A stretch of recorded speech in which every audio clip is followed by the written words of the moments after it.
मेनू दिखाओ। उपन्यास बिन। उपन्यास फे इवोल्यूशन मचेंट। अध्याय 351। लिन युआन नाश्ते के लिए उठ रहा है। फे इवोल्यूशन मचेंट। सी 351। लिन युआन नाश्ते के लिए उठ रहे हैं। प्लेवलूम रात के 12 बजे ट्रूविड फुल स्क्रीन। अध्याय 351। लिन युआन नाश्ते के लिए उठ रहा है। अनुवादक एकलिस स्टूडियो। संपादक एकलिस स्टूडियो। ये स्पष्ट रूप से केवल एक बैठक और चर्चा थी। उन्होंने केवल ये दिखाया था कि वह लिसन और listening heron chamber of commerce की निष्ठा को स्वीकार करने पर विचार कर रहे थे। हालांकि लिसन ने अपनी पूरी ईमानदारी दिखाई और listening heron chamber of commerce की अराजकता और अस्थिरता को बाहर कर दिया। उसके बाद उन्होंने उसे listening heron chamber of commerce की सबसे अच्छी स्थिति दिखाई जिसे लिसनिंग देख सकता था। NOVALB.1N। ये कहने के बजाय कि लिसन अपने लिए निष्ठा के अवसर के लिए लड़ रहा था, ये कहना बेहतर होगा कि लिन युआन जो निर्णय लेगा उसके लिए वह जिम्मेदार था। लिसन द्वारा अपने इरादे व्यक्त करने के बाद वह थोड़ा घबरा गया।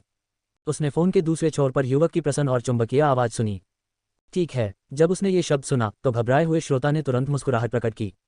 फिर उन्होंने गोर्डियन गांठ को काटने और listening heron chamber of commerce की अराजक स्थिति में जल्द से जल्द एक क्रूर बदलाव करने का फैसला किया। पिछली घटना का अनुभव करने के बाद उन्हें एक सिद्धांत समझ में आया। कोई भी अस्थिर कारक जीवन और मृत्यु की स्थिति में एक घातक परिवर्तन होगा। भले ही यह अनुकूल था, ये जीवन और मृत्यु की स्थिति में सबसे क्रूर छुरा साबित हो सकता है। लिन युआन ने फ़ोन रख दिया और स्नान करने चला गया। उसे लगा कि अब उसके काम करने और आराम करने के समय को समायोजित करने का समय आ गया है। इन 2 दिनों में हवेली में सभी चीज़ें व्यवस्थित तरीके से चल रही थीं। वेन्यू प्रमुख अनुभवी गुटों की जानकारी को परिष्कृत कर रहे थे। सूचना संसाधन अक्सर एक गुट की आंख और कान के बराबर होते थे। लिन युआन के निजी गुट को लगभग सारी जानकारी वेन्यू से प्राप्त हुई थी और जानकारी का स्रोत रेडिएंट मून पहले से आया था। इससे प्रमुख गुटों के बारे में जानकारी की पूर्ण सटीकता सुनिश्चित हुई। रेडिएंट मून पैलेस प्रमुख गुटों की जानकारी के संबंध में एक मैनुअल की तरह था, चाहे वे उभरते गुट हों या अनुभवी गुट। लेकिन वेन्यू के संगठन के तहत ये सारी जानकारी लिन युआन के निजी गुट के लिए सबसे उपयुक्त तरीके से व्यवस्थित की गई थी। लिन युआन को पिछले 2 दिनों से लगभग हर दिन रेडिएंट मून पैलेस जाना पड़ा। वह अपने गुरु मून एम्प्रेस के साथ प्रश्नोत्तर सत्र का एक दौर आयोजित करने के लिए वहां गया था। पहले मून एम्प्रेस के साथ ज्ञान प्रश्नोत्तरी के दौरान लिन युआन मुख्य रूप से पूछ रही थी जबकि वह जवाब दे रही थी।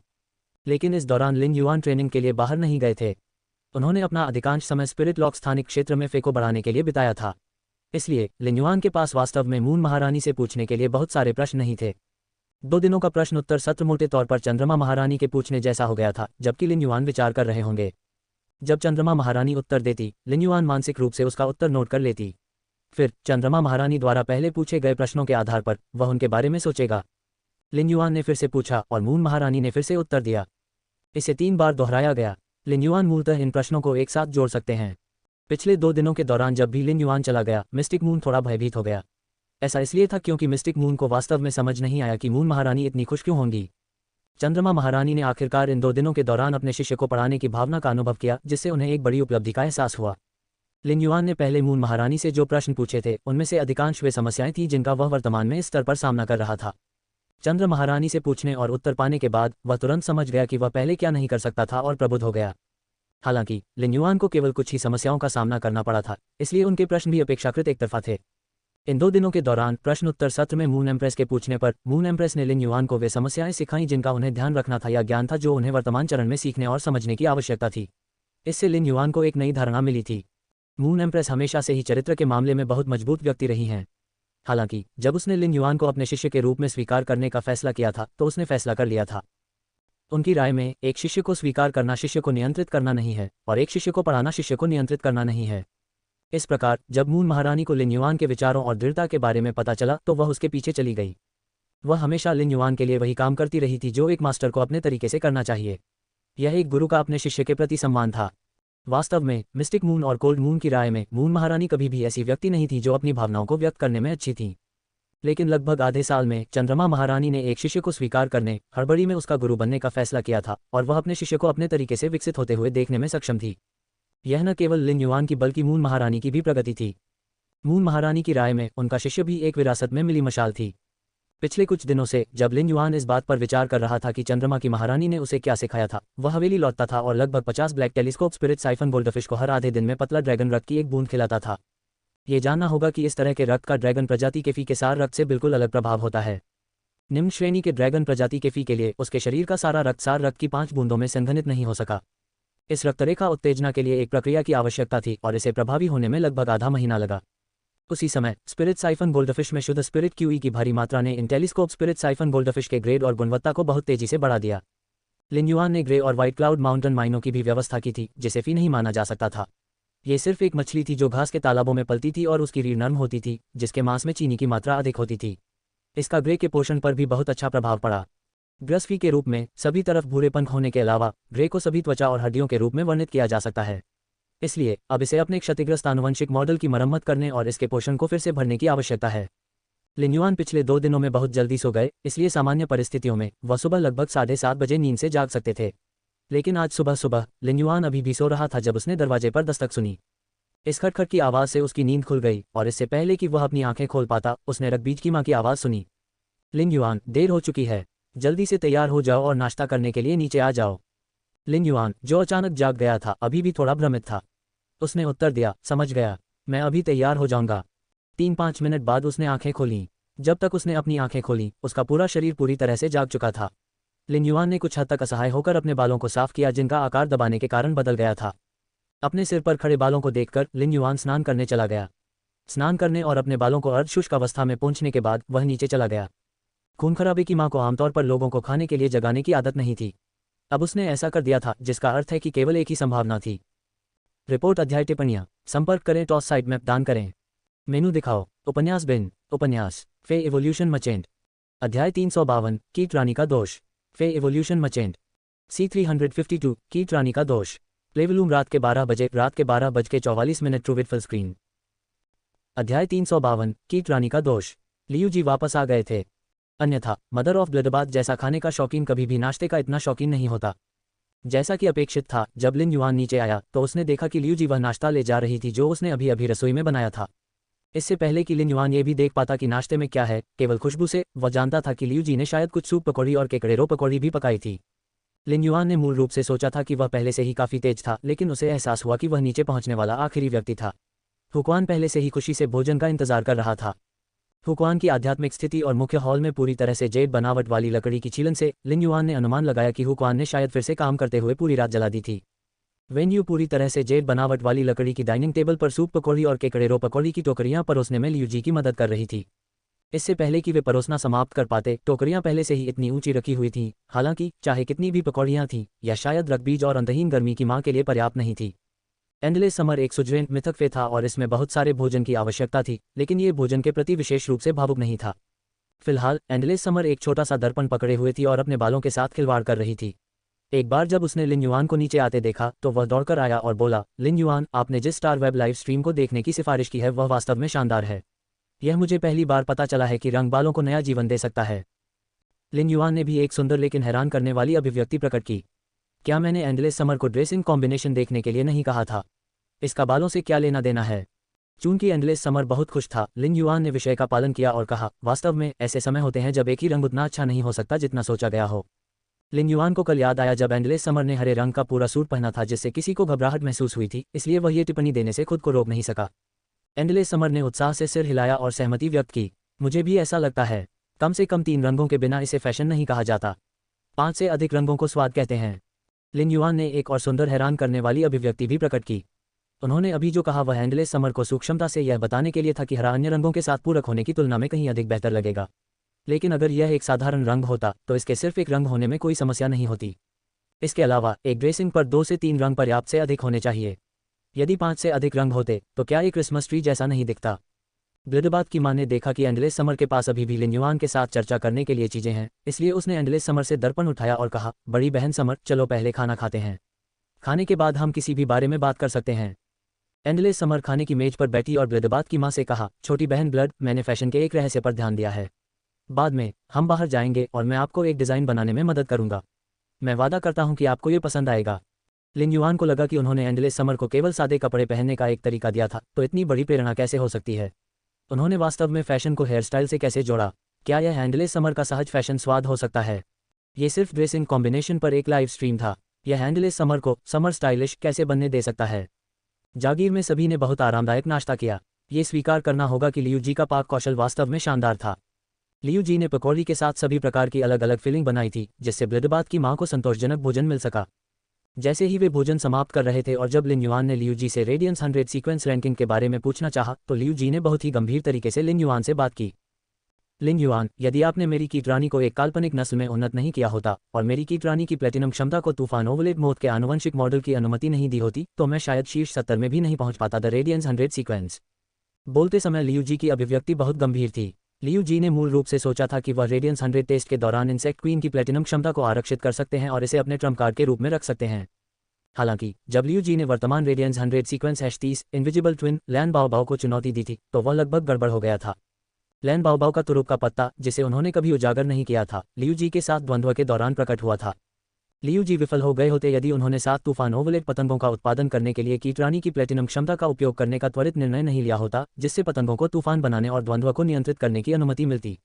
इससे लियू जी को यह एहसास हुआ कि वह एकमात्र व्यक्ति नहीं था जिसने सुधार किया था। उनके पिछले साथी 3 साल से अधिक समय तक उनकी तरह रुके नहीं थे और उनमें काफी सुधार हो सकता था। उसी समय अनुक्रम #30 इनविजिबल ट्विन के साथ द्वंद्व ने लियू जी को युद्ध में अपनी सीमाओं को महसूस करने की अनुमति दी थी। सीमा ये थी कि लियू जी केवल कीट रानी के साथ ही अनुबंध कर सकते थे। कीट रानी ने लियू जी की लगभग सारी आध्यात्मिक ऊर्जा ले ली थी, इसलिए वह किसी अन्य जीव या जीवन रूप को अनुबंधित नहीं कर सका। कीट रानी की विशेषता के अनुसार लियू जी इस जीवन में कभी भी किसी अन्य फी या स्रोत प्रकार के जीवन रूप के साथ अनुबंध नहीं कर पाएंगे। प्लेटिनम कीट रानी शक्तिशाली थी क्योंकि यह 5 प्रकार के कीड़े पैदा कर सकती थी। संख्या में पूर्ण लाभ था, जिससे लियू जी युद्ध के मैदान में कीड़ों के झुंड की तरह हो गए। हालांकि जैसे जैसे लियू जी मजबूत होते गए उन्हें मजबूत विरोधियों का सामना करना पड़ा। इस प्रकार कीट रानी के साथ समस्या धीरे धीरे सामने आई। 5 कीट प्रजातियों में से जिनका उपयोग कीट रानी ने अपनी क्षमताओं के रूप में किया था, लियू जी एक दूसरे के साथ समन्वय स्थापित करने के लिए उन्हें चुनने और उपयोग करने में सक्षम हो सकते हैं। हालांकि तूफान ओवलेट मोथ के अलावा 4 अन्य कीट प्रजातियों के पास अपेक्षाकृत सरल आनुवंशिक मॉडल थे। इसका सीधा मतलब यह था कि वे कमजोर थे। ऐसे भी समय थे जब संख्याओं का मतलब लाभ नहीं होता था। जब संख्याएं एक मानक पर पहुंच गईं तो व्यक्तिगत ताकत भी बहुत महत्वपूर्ण थी। जब कीट रानी का ग्रेड ऊंचा हो जाता था तो उसकी कीट प्रजाति की क्षमताएं भी मजबूत हो जाती थीं। हालांकि उन अन्य लोगों की तुलना में जिनके पास कई फैंटेसी ब्रीड फे हैं, लियू जी हीन होंगे।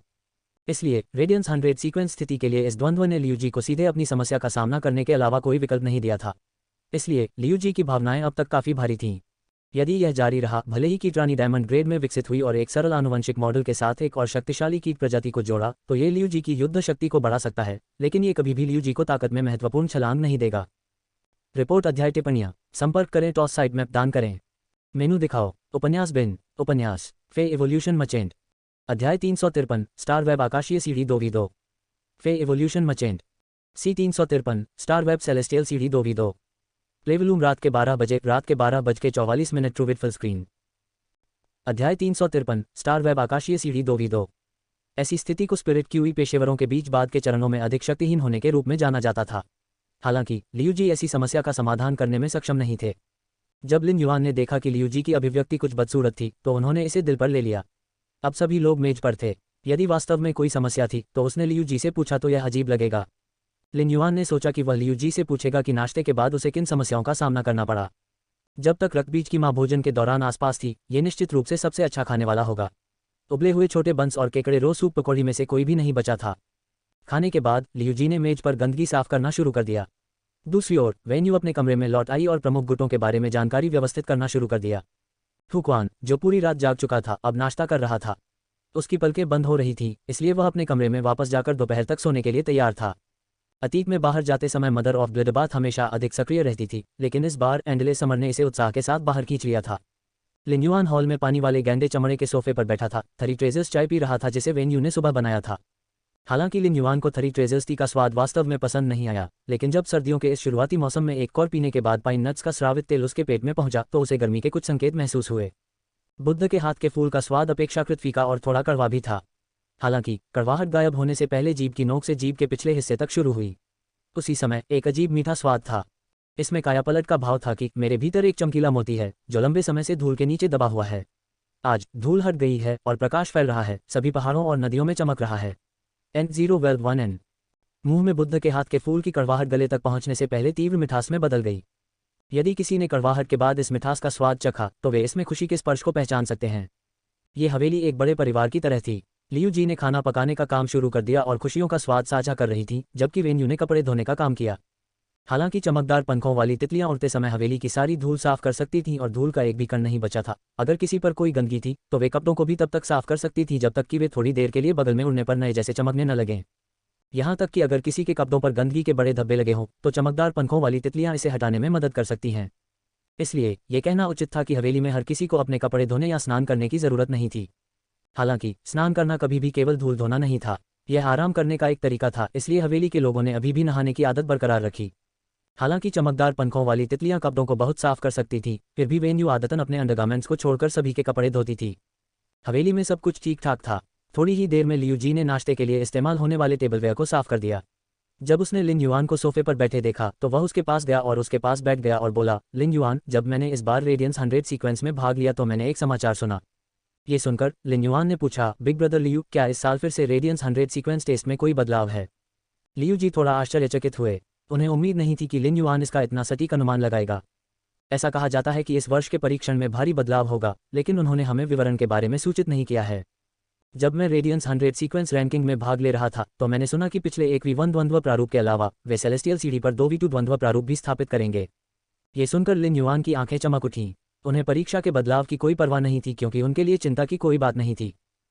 हालांकि ये जानने के बाद कि दो लोग 2 V2 द्वंद्व के लिए सेलेस्टियल सीढ़ी पर एक दल बना सकते हैं, लिन युआन की रुचि बढ़ गई।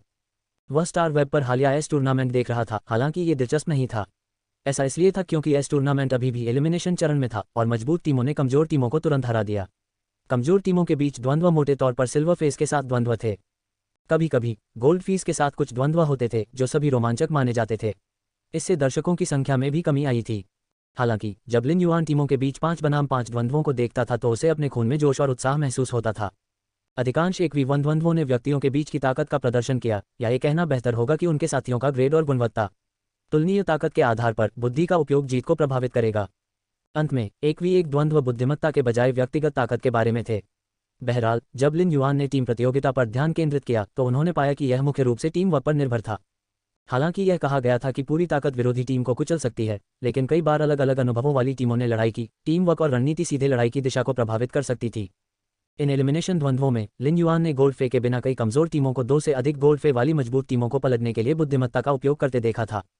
यदि लिन युआन इस टूर्नामेंट में भाग लेना चाहते हैं तो उन्हें कम से कम अगले साल तक इंतजार करना होगा। हालांकि अब सेलेस्टियल स्टेवे 2v2 युगल लॉन्च करने वाला था। 2 लोगों द्वारा गठित एक दस्ता निस्संदेह लिन युआन को 2 सदस्यीय टीम युद्ध की लत की अनुमति देगा। जब लियू जी ने लिन युआन की अभिव्यक्ति देखी तो उन्हें पता चला कि उन्हें 2v2 युगल में बहुत रुचि थी। लियू जी, जो पूरी सुबह थोड़े गंभीर लग रहे थे, उनके चेहरे पर मुस्कान आ गई। आकाशीय सीढ़ी पर दस्ते के सदस्यों का अंतर 5 सितारों से अधिक नहीं हो सकता। मैं इस समय सेलेस्टियल स्टेवे 17 स्टॉर्स पर हूँ।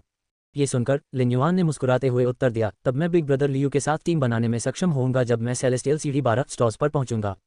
लिन युआन को लंबे समय से पता था कि लियू जी इस समय सेलेस्टियल स्टेवे 17 स्टॉर्स पर थे। लियू जी ने अपनी कीटरानी के ठीक होने के बाद से कभी भी दिव्य सीढ़ी द्वंद्व में भाग नहीं लिया था। वह आमतौर पर खुद को प्रशिक्षित करने और निजी द्वंद्व युद्ध करके अपने युद्ध कौशल को निखारने के लिए स्टार वेब पर अपने दोस्तों के साथ अपॉइंटमेंट लेता था। यही कारण है कि लियू जी सेलेस्टियल स्टेवे 17 स्टॉर्स पर बने रहे। वह 3 साल पहले सेलेस्टियल स्टेवे 37 स्टॉर्स पर थे। चूंकि उन्होंने 3 साल से अधिक समय तक सेलेस्टियल स्टेवे द्वंद्व में भाग नहीं लिया था, इसलिए सेलेस्टियल स्टेवे के नियमों के आधार पर वह हर 2 महीने में एक स्टार गिरा देते थे, जिससे वह 17 स्टार पर आ गए थे। लियू जी को हमेशा एक सीक्वेंस सदस्य माना जाता था जो वास्तव में रेडियंस 100 सीक्वेंस के बीच सेलेस्टियल स्टेवे द्वंद्वों के लिए उत्सुक नहीं था। रिपोर्ट अध्याय टिप्पणियां संपर्क करें टॉस साइट मैप दान करें मेनू दिखाओ उपन्यास बिन उपन्यास फे इवोल्यूशन मचेंट अध्याय 354 बिग ब्रदर लियू आप इसका उपयोग करने में सक्षम होंगे। फे इवोल्यूशन मचेंट सी 354 बिग ब्रदर लियू आप इसका उपयोग करने में सक्षम होंगे। प्लेवलूम रात के 12 बजे रात के 12:44 ट्रूविड फुल स्क्रीन अध्याय 354 बिग ब्रदर लियू आप इसका उपयोग करने में सक्षम होंगे। हालांकि लियू जी अब रेडियंस 100 सीक्वेंस में फिर से शामिल हो गए थे और यहां तक कि शीर्ष रैंक में भी प्रवेश कर गए थे। जब सेलेस्टियल सीढ़ी पर सितारों की संख्या की बात आई तो उन्हें संभवतः 100 सीक्वेंस सदस्यों में सबसे कम माना गया था। लिन युआन अब केवल सेलेस्टियल 1 स्टार पर था। यदि वह लियू जी के साथ टीम बनाना चाहता था तो उसे अभी भी लगातार 11 द्वंद्व जीतने की जरूरत थी। हालांकि लिन युना सेलेस्टियल स्टेवे को दोबारा चुनौती नहीं देना चाहते थे, लेकिन जब उन्हें सेलेस्टियल स्टेवे 2v2 द्वंद्वों के बारे में पता चला तो उनकी लड़ाई की भावना खत्म हो गई। लियू जी भी स्पष्ट रूप से उत्साहित थे। हालांकि वह 2v2 सेलेस्टियल स्टेवे द्वंद्व के कारण उत्साहित नहीं था, बल्कि इस तथ्य से उत्साहित था कि वह लिन युआन के साथ 2 व्यक्ति टीम बना सकता था और कंधे से कंधा मिलाकर लड़ सकता था। लियू जी के सेलेस्टियल सीढ़ी सितारों और ब्लैक के बीच बहुत बड़ा अंतर था। अंतर 16 स्टार का था। हालांकि लियू जी ने सेलेस्टियल सीढ़ी पर अपनी स्टार रैंकिंग को गिराने के बारे में नहीं सोचा था। ये काम करने के उनके सिद्धांत के खिलाफ होगा और लिन युन का अपमान करेगा। उन पर अविश्वास करने की तो बात ही छोड़िए। जब उन्होंने 2v2 सेलेस्टियल स्टेवे द्वंद्व में अपने और लियू जी के साथ साथ लड़ने के दृश्य के बारे में सोचा तो लियू जी ने कहा, लिन युआन, मेरी कीट रानी की सामान्य क्षमता बेयोनेट बीटल्स आपके पौधे के लिए मास ऊर्जा प्रदान करने में सहायता कर सकती है। उद्धरण चिन्ह। लियू जी ने उत्साह में ऐसा कहा, लेकिन लिन युआन स्तब्ध रह गए। लियू जी को हमेशा एक शक्तिशाली अपराध प्रकार की आत्मा क्यूई पेशेवर माना जाता था। हालांकि उनका स्रोत प्रकार की रानी अधिक सर्वांगीण थी, फिर भी यह उन क्षमताओं के साथ हमला करने पर केंद्रित था जिन्हें उन्होंने इसके लिए चुना था। इंसेक्ट क्वीन की बेयोनेट बीटल रेड थॉर्न के फूलों के समुद्र के फैलने की गति को बढ़ा सकती है, लेकिन यह निस्संदेह लियू जी द्वारा अपनी बेयोनेट बीटल की हमले की क्षमता को छोड़ने के समान था। भले ही बेयोनेट बीटल लियू जी की सामान्य क्षमता द्वारा एम्बेडेड आनुवंशिक मॉडल के साथ कीट प्रजाति के जीव थे, लियू जी की युद्ध रणनीति का मूल निस्संदेह बेयोनेट बीटल था। बेयोनेट बीटल के अस्तित्व के कारण लियू जी को ऑर्ड ऑफ इंसेक्ट स्वॉर्म उपनाम मिला था। अब उन्हें 2 सदस्यीय दल बनाना था और लिन युआन की ताकत लियू जी से कहीं कम थी। लियू जी की स्रोत प्रकार की रानी प्लेटिनम फैंटेसी नस्ल थी। रेडियंस 100 सीक्वेंस सदस्य के रूप में भले ही लियू जी लिन युआन के अनुचर थे, युद्ध में उनका अपना गौरव था, जिसने लियू जी को युद्ध में दूसरों पर निर्भर नहीं रहने के लिए प्रेरित किया। अप्रत्याशित रूप से अब उसकी मानसिकता थोड़ी बदल गई थी। लिन युआन नाश्ते के दौरान लियू जी की अजीब और गंभीर अभिव्यक्ति के बारे में सोचने से खुद को नहीं रोक सका। बिग ब्रदर लियू, क्या आपको रेडियंस 100 सीक्वेंस रैंकिंग में किसी दुर्गम समस्या का सामना करना पड़ा? लिन युआन ने लियू जी के रवैये में बदलाव को महसूस किया था, इसलिए उन्होंने उससे बहुत स्पष्ट रूप से पूछा। मानसिकता में ये बदलाव एक आध्यात्मिक क्यूई पेशेवर के लिए कोई मामूली बात नहीं थी। लियू जी अचानक चुपचाप हंस पड़े। उसने वही शब्द पहले भी सुने थे। लियू जी को याद आया कि आखिरी बार उन्होंने ये सुना था, ये राजा श्रेणी के विशेषज्ञों की निजी नीलामी के दौरान था। उस समय जब उन्होंने तूफान ओवलेट मौत को देखा था तो उनकी अभिव्यक्ति बदल गई थी और लिन युआन ने भी हल्के फुल्के अंदाज में पूछा था। उस सरल प्रश्न के बाद लिन युआन ने पलक झपकते ही तूफान ओवलेट मौत खरीद लिया और उसे दे दिया। वही दृश्य अब पुनः दोहराया जा रहा था। लियू जी ने स्पष्ट कहा, लिन युआन, मुझे एहसास हुआ कि जैसे जैसे मैं मजबूत होता जा रहा हूँ, कीट रानी धीरे धीरे अधिक से अधिक सीमित होती जा रही है। इस प्रकार मैं भविष्य की लड़ाइयों में युद्ध प्रकार से समर्थन प्रकार की स्पिरिट क्यूई पेशेवर में स्थानांतरित होने का इरादा रखता हूँ। कीट रानी अब प्लेटिनम 7 में है। जब ये डायमंड तक पहुंचेगा तो स्पोर्ट टाइप स्पिरिट क्यूई पेशेवर की ओर मेरा परिवर्तन पूरी तरह से आगे बढ़ने में सक्षम होगा। जैसे ही लिन युआन ने उसकी बात सुनी, वह उसकी बेबसी और शक्तिहीनता को सुन सका। बाद के चरणों में जब कई फैंटेसी ब्रीड फे के साथ समान स्तर के प्रतिद्वंद्वी का सामना करना पड़ता है तो कीट रानी वास्तव में थोड़ी संयमित हो जाएगी और उसका कीट झुंड पहले की तरह युद्ध के मैदान पर दमनकारी भूमिका नहीं निभाएगा। ऐसी मानसिकता रखने के लिए लियू जी की गलती नहीं थी। इसके विपरीत लियू जी एक स्पिरिट क्यूई पेशेवर के रूप में खुद को बाहर निकलने का रास्ता दे रहे थे। यह एक भूमिगत झरने की तरह था जो जमीन की ओर बह रहा था। जब उसे कठोर चट्टानों का सामना करना पड़ा और वह अपनी ताकत से उन्हें तोड़ नहीं सका तो झरना केवल जमीन से बाहर निकलने के लिए रास्ता बदल सकता था। लियू जी बिल्कुल ऐसा ही एक समझौता कर रहे थे। लिन युआन ने लियू जी की ओर देखा और गंभीरता से पूछा, बिग ब्रदर लियू, क्या आप कॉम्बैट क्लास या स्पोर्ट टाइप स्पिरिट क्यूई पेशेवर बनना पसंद करते हैं?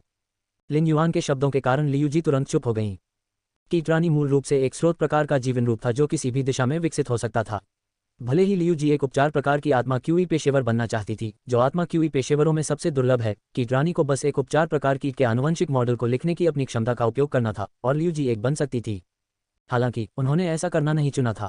इसके बजाय वह दृढ़ता से युद्ध श्रेणी की भावना वाले क्यूई पेशेवर के मार्ग पर चले। जब कोई भविष्य पर ध्यान देता है तो यदि शुरुआत में कोई विकल्प होता तो आसानी से बदलाव कैसे होंगे?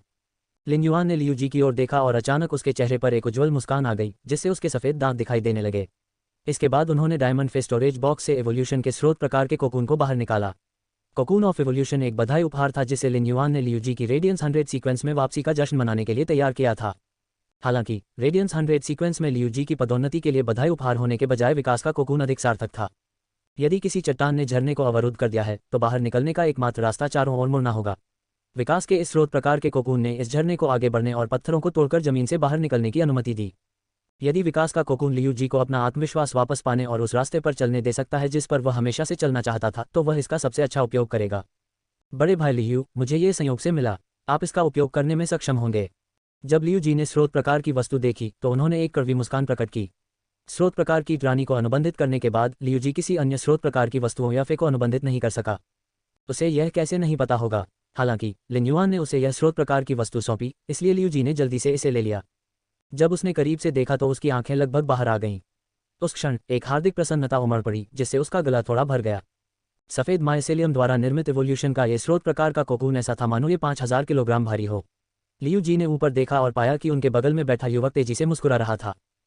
रिपोर्ट अध्याय टिप्पणियां संपर्क करें टॉस साइट मैप दान करें मेनू दिखाओ उपन्यास बिन उपन्यास फे एवोल्यूशन मचेंट अध्याय 355 उसे धन्यवाद क्यों फे एवोल्यूशन मचेंट C355 उसे धन्यवाद क्यों प्लेवलूम रात के 12 बजे ट्रूविट फुल स्क्रीन। अध्याय 355 उसे धन्यवाद क्यों। लियू जी क्रिएशन मास्टर नहीं थे, इसलिए वे इवोल्यूशन के कार्य के स्रोत प्रकार के कोकून को पूरी तरह से नहीं समझ सके। बहरहाल लियू जी अंततः एक अनुभवी स्पिरिट क्यूई पेशेवर थे और जब उन्हें कोई स्रोत प्रकार की वस्तु प्राप्त हुई तो वह महसूस कर सकते थे कि वह इसका उपयोग कर सकते हैं या नहीं। लिन युआन ने लियू जी को आश्चर्य से देखते हुए देखा। विकास के कोकून को पकड़ने वाला उसका हाथ अत्यधिक खुशी के कारण थोड़ा कांप रहा था। इसके बाद लिन युआन ने लियू जी को इवोल्यूशन के स्रोत प्रकार कोकून के उपयोग के बारे में समझाया। लियू जी ने इस युवा को अपने सामने उज्ज्वल मुस्कान के साथ यह कहते हुए सुना, बिग ब्रदर लियू, विकास का ये कोकून आपके लिए अनुबंधित करने के लिए नहीं है। ये कीट रानी का काम है कि वह सिकुड़े और परजीवी बने। उस समय कीट रानी को अपने ग्रेड और गुणवत्ता में सुधार करने के लिए बस पोषक तत्वों की आपूर्ति करने की आवश्यकता होती है। हर बार कोकून ऑफ इवोल्यूशन का ग्रेड बढ़ाया जाता है, कीट रानी की क्षमता को एक बार बढ़ाया जा सकता है। लियू जी को लंबे समय से पता था कि वह कीट रानी को अनुबंधित करने के बाद वे या स्रोत प्रकार की वस्तुओं को अनुबंधित नहीं कर सकते थे। हालांकि जब उन्हें ये स्रोत प्रकार का कोकून ऑफ इवोल्यूशन मिला तो उन्होंने अप्रत्याशित रूप से पाया कि वह इसे अनुबंधित कर सकते हैं। ये लियू जी को आगे बढ़ने के लिए एक और रास्ता देने जैसा था, भले ही उनके हाथ में स्रोत प्रकार की वस्तु उनके लिए बहुत उपयुक्त थी या नहीं। हालांकि लियू जी की स्थिति ने उन्हें यह कहने के लिए अयोग्य बना दिया कि वह कुछ घटिया चीज के बजाय कुछ भी बिना कुछ किए रहना पसंद करेंगे। जब उन्होंने मुस्कुराते हुए युवाओं की बातें सुनी तो लियू जी को लगा कि उनके दिमाग में एक उज्ज्वल आतिशबाजी फूट रही है, जिससे सबसे सुंदर तैरता हुआ जीवन स्क्रॉल बन गया है। इस दुनिया में खुद को और कीट रानी को लियू जी से बेहतर कोई नहीं जानता था, इसलिए वह अच्छी तरह से जानता था कि लिन युआन का क्या मतलब है और उसके हाथों में विकास का ये कोकून क्या दर्शाता है। इसका मतलब न केवल ये था कि कीट रानी मजबूत हो सकती थी, बल्कि वह उस रास्ते पर भी चल सकती थी जो उसने पहले चुना था। लियू जी की आंखों के कोने अचानक नम हो गए और गर्म आंसू की एक बूंद उसकी नाक के पंख पर बिना किसी निशान के फैल गई, जैसे कि वह कभी वहां थी ही नहीं। 3 साल की खामोशी और निराशा के दौरान उन्होंने कभी एक आंसू भी नहीं बहाया। अगर इस दुनिया में कुछ भी है जो लियू जी को रुला सकता है तो वह खुशी के आंसू होंगे। लियू जी की आंखें कृतज्ञता से भरी थीं, लेकिन उन्होंने पहले की तरह धन्यवाद के शब्द नहीं कहे।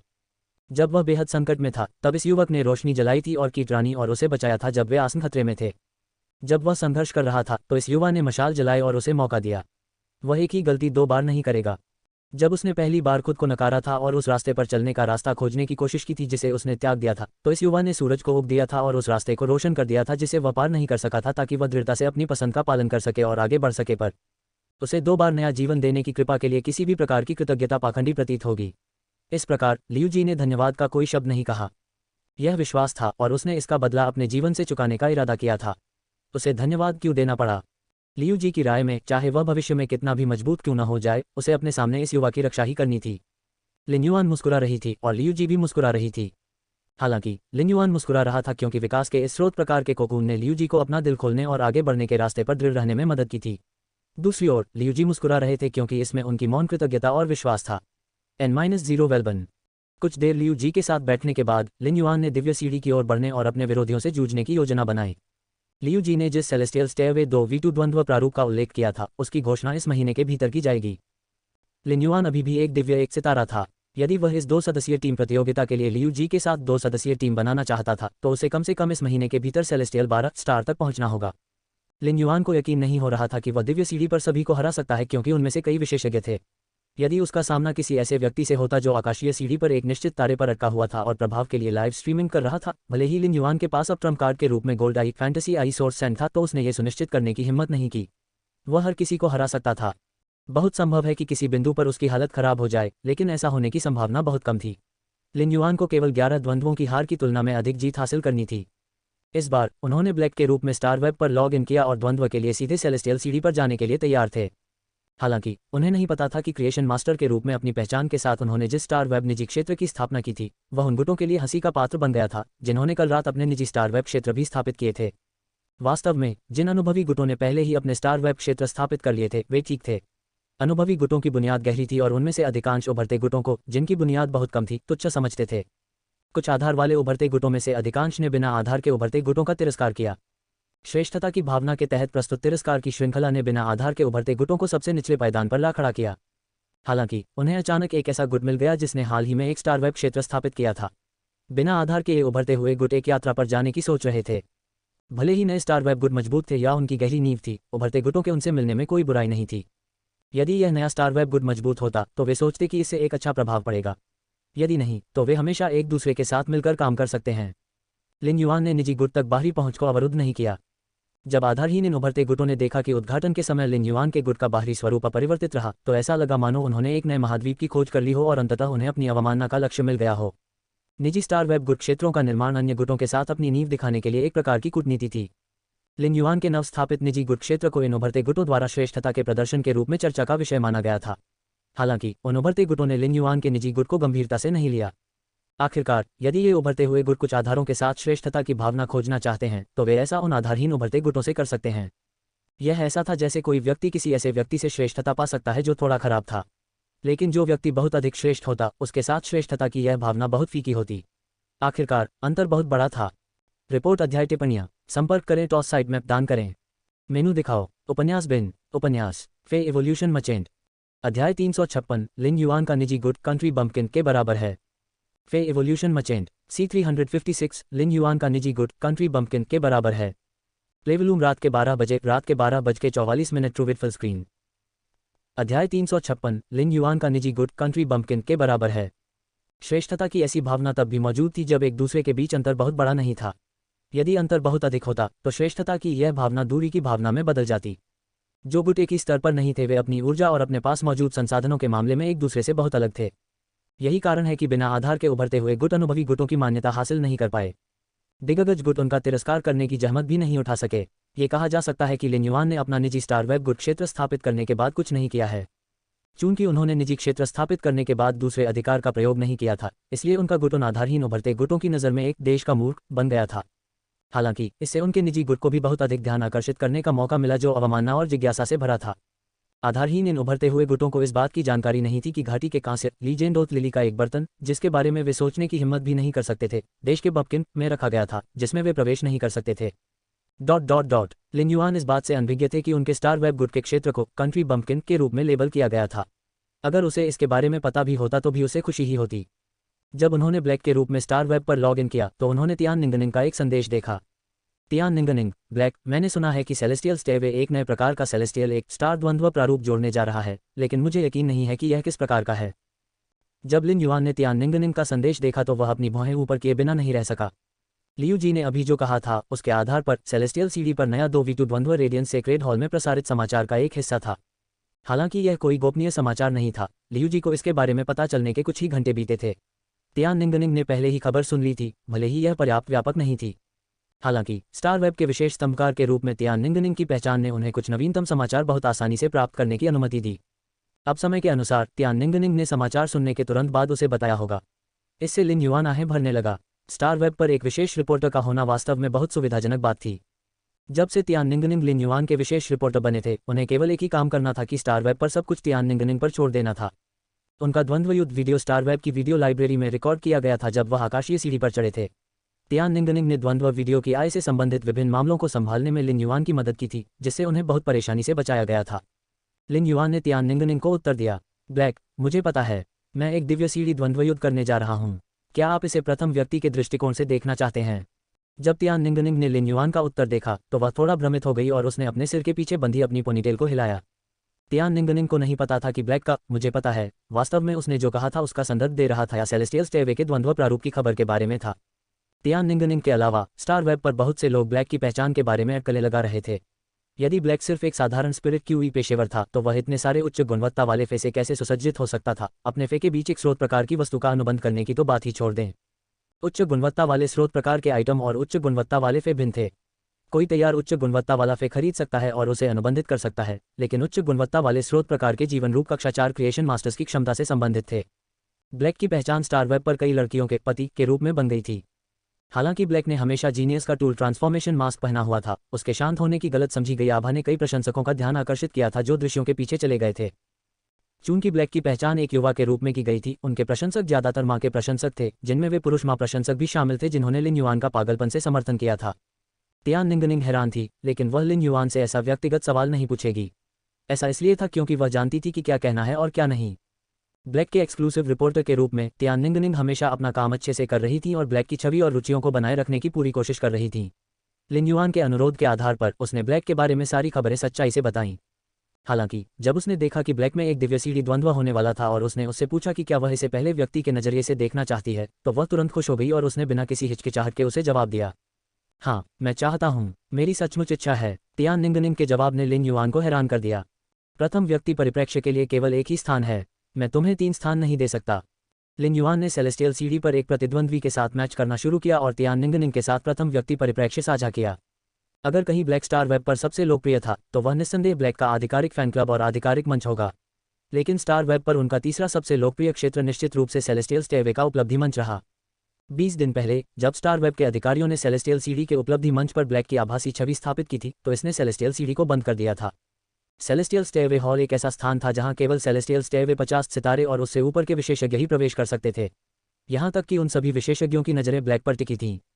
दिव्य सीढ़ी पर एक विशेष उपलब्धि प्राप्त करना, दिव्य सीढ़ी उपलब्धि मंच पर एक आभासी छवि स्थापित करना और दिव्य सीढ़ी पर मौजूद लोगों को पूजा करने की अनुमति देना कुछ ऐसा नहीं था जिसे आकस्मिक रूप से किया जा सकता था। पिछले 100 वर्षों में सेलेस्टियल एक स्टार उपलब्धि मंच पर ब्लैक सहित केवल लगभग 200 आभासी छवियां थीं। एक विशिष्ट उपलब्धि प्राप्त करना और उपलब्धि मंच पर एक आभासी छवि स्थापित करना ताकत का मतलब नहीं है। हालांकि जो स्पिरिट क्यूई पेशेवर ऐसा कर सकते हैं उनके पास आम लोगों के लिए अप्राप्य कुछ होना चाहिए। ज़्यादातर पुरानी पीढ़ी के कुछ विशेषज्ञ सेलेस्टियल स्टेवे हॉल में पाए जा सकते हैं।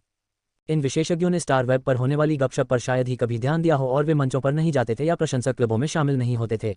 वे वास्तव में पुनर्तः बड़े भाई थे। अधिकांश गुट शिखर राजा वर्ग में थे, इसलिए भले ही लिन युआन ने पहले मिलस्टोन टाउन की रक्षा की थी, सेलेस्टियल स्टेवे हॉल के इन विशेषज्ञों ने केवल उसके बारे में सुना था। हालांकि जब ब्लैक की आभासी छवि उपलब्धि मंच पर दिखाई दी तो लिन युआन को सेलेस्टियल स्टेवे हॉल के विशेषज्ञों की दृष्टि में चलने वाला माना गया। रिपोर्ट अध्याय टिप्पणियां संपर्क करें टॉस साइड मैप दान करें। मेनू दिखाओ। उपन्यास बिन उपन्यास फे इवोल्यूशन मचेंट। अध्याय 357 एक अप्रत्याशित प्रतिद्वंद्वी। फे इवोल्यूशन मचेंट। C357 एक अप्रत्याशित प्रतिद्वंद्वी। प्लेवलूम रात के 12 बजे रात के 12:44 ट्रूविड फुल स्क्रीन। अध्याय 357 एक अप्रत्याशित प्रतिद्वंद्वी। सेलेस्टियल स्टेवे हॉल के विशेषज्ञ लिन युआन के द्वंद्व रिकॉर्ड पर अपनी जीभ दबाने से खुद को नहीं रोक सके जब तक वह सेलेस्टियल स्टेवे तक नहीं पहुंच गया। उसने लगातार जीत दर्ज की। स्टार वेब के पास विशेषज्ञों की कमी नहीं थी, उनमें से कई थे, लेकिन जो लोग अपराजित होकर दिव्य सीढ़ी पर चढ़ सकते थे वे अब तक लिन युआन को छोड़कर कभी सामने नहीं आए थे। वास्तव में लिन युआन के लिए अब सेलेस्टियल स्टेवे द्वंद्व में भाग लेना अच्छा विकल्प नहीं था, क्योंकि चिमी अभी भी स्पिरिट लॉक स्थानिक क्षेत्र में फीनिक्स पर्चिंग चीनी पैरासोल ट्री पर सो रहा था। लिन युआन इसे बाहर बुलाने और लड़ने के लिए जगाने का जोखिम नहीं उठा सकता था। ये निस्संदेह उसके रक्त की शुद्धि और उसकी गुणवत्ता के प्रचार प्रसार को प्रभावित कर सकता है। भले ही इसे प्रभावित करने की 10,000 में से केवल एक संभावना हो, लिन युआन ऐसा नहीं करेगा। उनके शत्रु जिन्होंने हमलावर भूमिका निभाई थी वे केवल चिमी, सोर्स सैंड, रेड थॉर्न और एसिड कोरोजन क्वीन भी थे। इस प्रकार वह सेलेस्टियल सीढ़ी द्वंद्व में हमला करने के लिए केवल रेड थॉर्न और एसिड संक्षारण रानी मधुमक्खी या स्रोत रेत के संयोजन का चयन कर सकता था। लिन युआन के पास सोर्स सैंड था, लेकिन उसने कभी भी दिव्य सीढ़ी द्वंद्व में इसका उपयोग नहीं किया था। पॉइजन ब्यूटी के साथ पिछले द्वंद्व के दौरान लिन युआन ने बिना किसी को पता चले अंधेरे में अपने टॉर्फे को रोकने के लिए सोर्स सैंड का उपयोग किया था। उसने ऐसा इसलिए किया क्योंकि वह gold I fantasy I source sand को अपने तुरुप के पत्ते के रूप में इस्तेमाल करना चाहता था। हालांकि चूंकि वह दिव्य सीढ़ी 12 सितारों तक पहुंचना चाहता था, इसलिए वह अब अपने सोर्स सैंड को छिपा नहीं सकता था। इसके अलावा उन्होंने इसका उपयोग नियंत्रित क्लास 3 एबिस डायमेंशनल रिफ्ट के राक्षसों के खिलाफ लड़ाई में किया था। उस लड़ाई में स्रोत रेत द्वारा बनाए गए जीवन के जाल ने कई स्पिरिट क्यूई पेशेवरों की जान बचाई थी। इसलिए इन साहसी लोगों को पता चल गया था कि लिन युआन ने एक ऐसे व्यक्ति से अनुबंध किया था जो बजरी में हेरफेर कर सकता था। उन कारनामों के फैलने के बाद यह मामला रेडियंस फेडरेशन में भी एक बड़ी खबर थी। उसी समय ब्लैक के फोरम और फैन क्लब में लोग उत्साहपूर्वक चर्चा कर रहे थे कि वह कौन सा शैतान है जो बजरी में हेरफेर कर सकता है।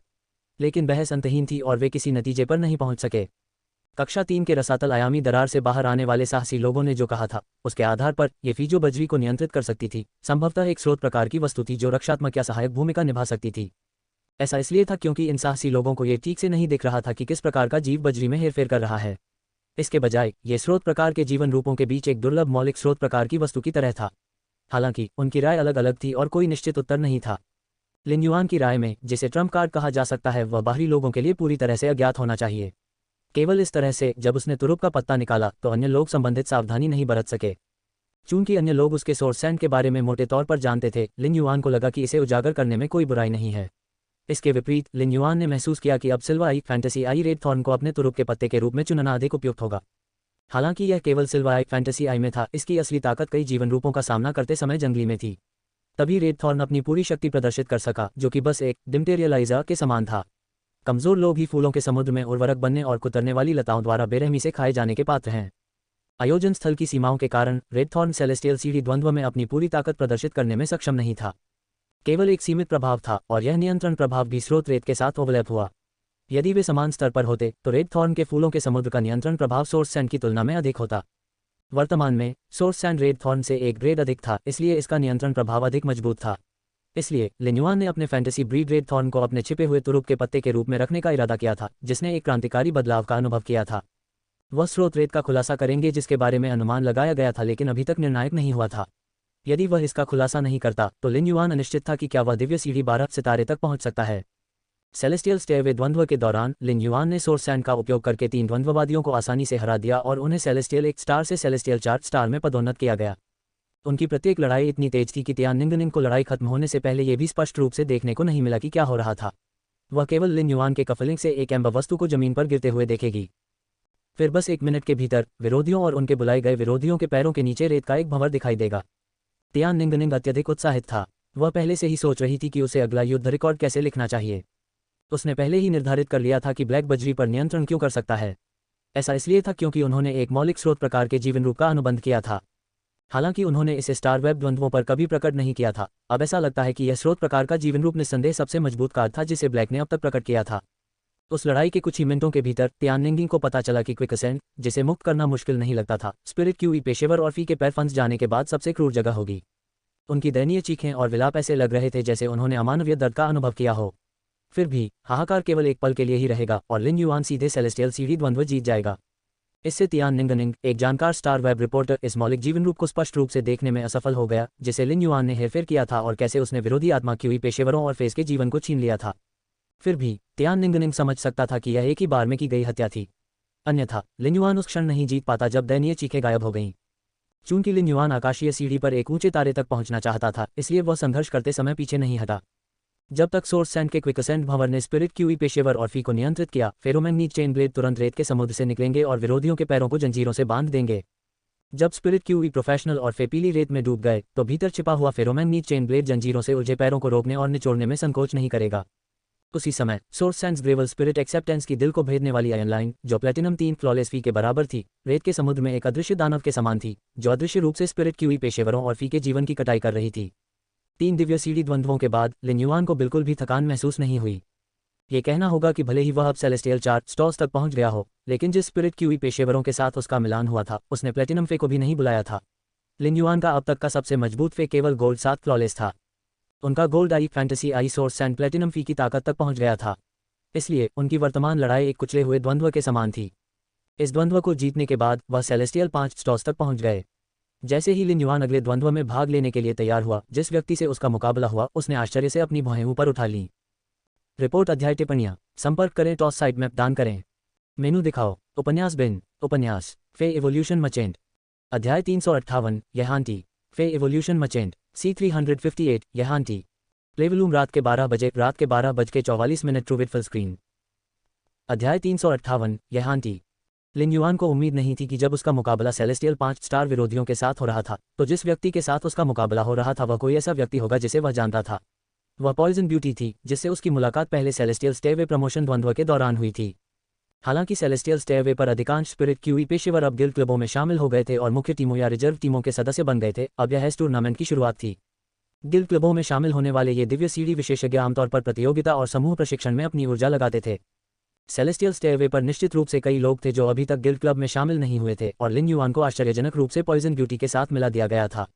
ये कहा जा सकता है कि उनका भाग्योदय हुआ था। लिन युआन का पॉइजन ब्यूटी से मिलान होने के बाद उन्होंने मास्क के पीछे अपनी भौहों को हल्के से ऊपर उठाया और कोई और प्रतिक्रिया नहीं की। जब तक लिन युआन ने अपना चांदी का मुखौटा पहना हुआ था, कोई भी उसके चेहरे पर भाव नहीं देख सकता था, भले ही उसके पास कोई भी हो। एक प्रतिद्वंद्वी के साथ मैच के बाद पॉइजन ब्यूटी ने तुरंत अपने प्रतिद्वंद्वी की जानकारी की जांच नहीं की। इसके बजाय उसने हवा में कहा, आपकी सुंदरता असीमित उग्रता पर है। लाइव स्ट्रीमिंग रूम में वे भाई, जब से मैंने आकाशीय सीढ़ी पर चढ़ना शुरू किया है, अब प्रमोशन द्वंद्व में नहीं फंसे हैं, आप लोग पहले जितना पुरस्कृत नहीं हो रहे हैं। जल्दी करो हर कोई, अब मुझे एक सुपर पावर गोली इनाम में दें। मैं ऐसा करने वालों में से एक व्यक्ति को पुरस्कार के लिए चुनूंगा जिस पर 1 महीने के लिए बोलने पर प्रतिबंध लगाया जा रहा है। पॉइजन ब्यूटी के लाइव स्ट्रीमिंग रूम के दर्शकों ने उसके साथ बातचीत की, भले ही वह इसे सेलेस्टियल स्टेयरवे द्वंद्व में नहीं देख सकी। परिवार में छोटा कौन है, कुछ मत कहो। मैं आपका समर्थन करता हूं पॉइजन ब्यूटी, लेकिन अगली बार मैं महाशक्ति की गोली को निश्चित रूप से पुरस्कृत करूंगा। मुझसे ईर्ष्यालु, मैं तुम्हें बड़े मुंह से इनाम दूंगा। इस पर चढ़ो। लोकी पेज बॉय, सच कहूं तो मैं जिन स्टार वेब लाइव स्ट्रीमर्स को फॉलो करता हूं वे निम्न गुणवत्ता वाले हैं। और बॉन असंख्य चरण, मैं भोजन के लिए लिटिल पॉइजन के लाइव स्ट्रीमिंग रूम में आया था। ब्लड रेड टैंगो, क्या आप लोगों ने इस बात पर ध्यान दिया है कि विपरीत दिशा में कौन है? ये नरसंहार होगा। दोनों आंखों से हरी रोशनी, अरे पॉइजन ब्यूटी वास्तव में ब्लैक से मिली है। काला, इसके लिए जाओ, मैं आपका उत्साहवर्धन करूंगा। लाइव स्ट्रीमिंग रूम में पॉइजन ब्यूटी के अनंत अनर्गल शब्दों के बाद उसने अपने प्रतिद्वंद्वी की ओर देखा और कहा, आउच आउच आउच।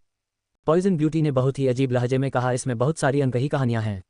ये बिल्कुल एक हताश लड़की की तरह था जिसका एक बदमाश 30 मीटर तक पीछा कर रहा था, छोटी नदी के पास आई और अपनी मौत के लिए कूदने के लिए तैयार थी।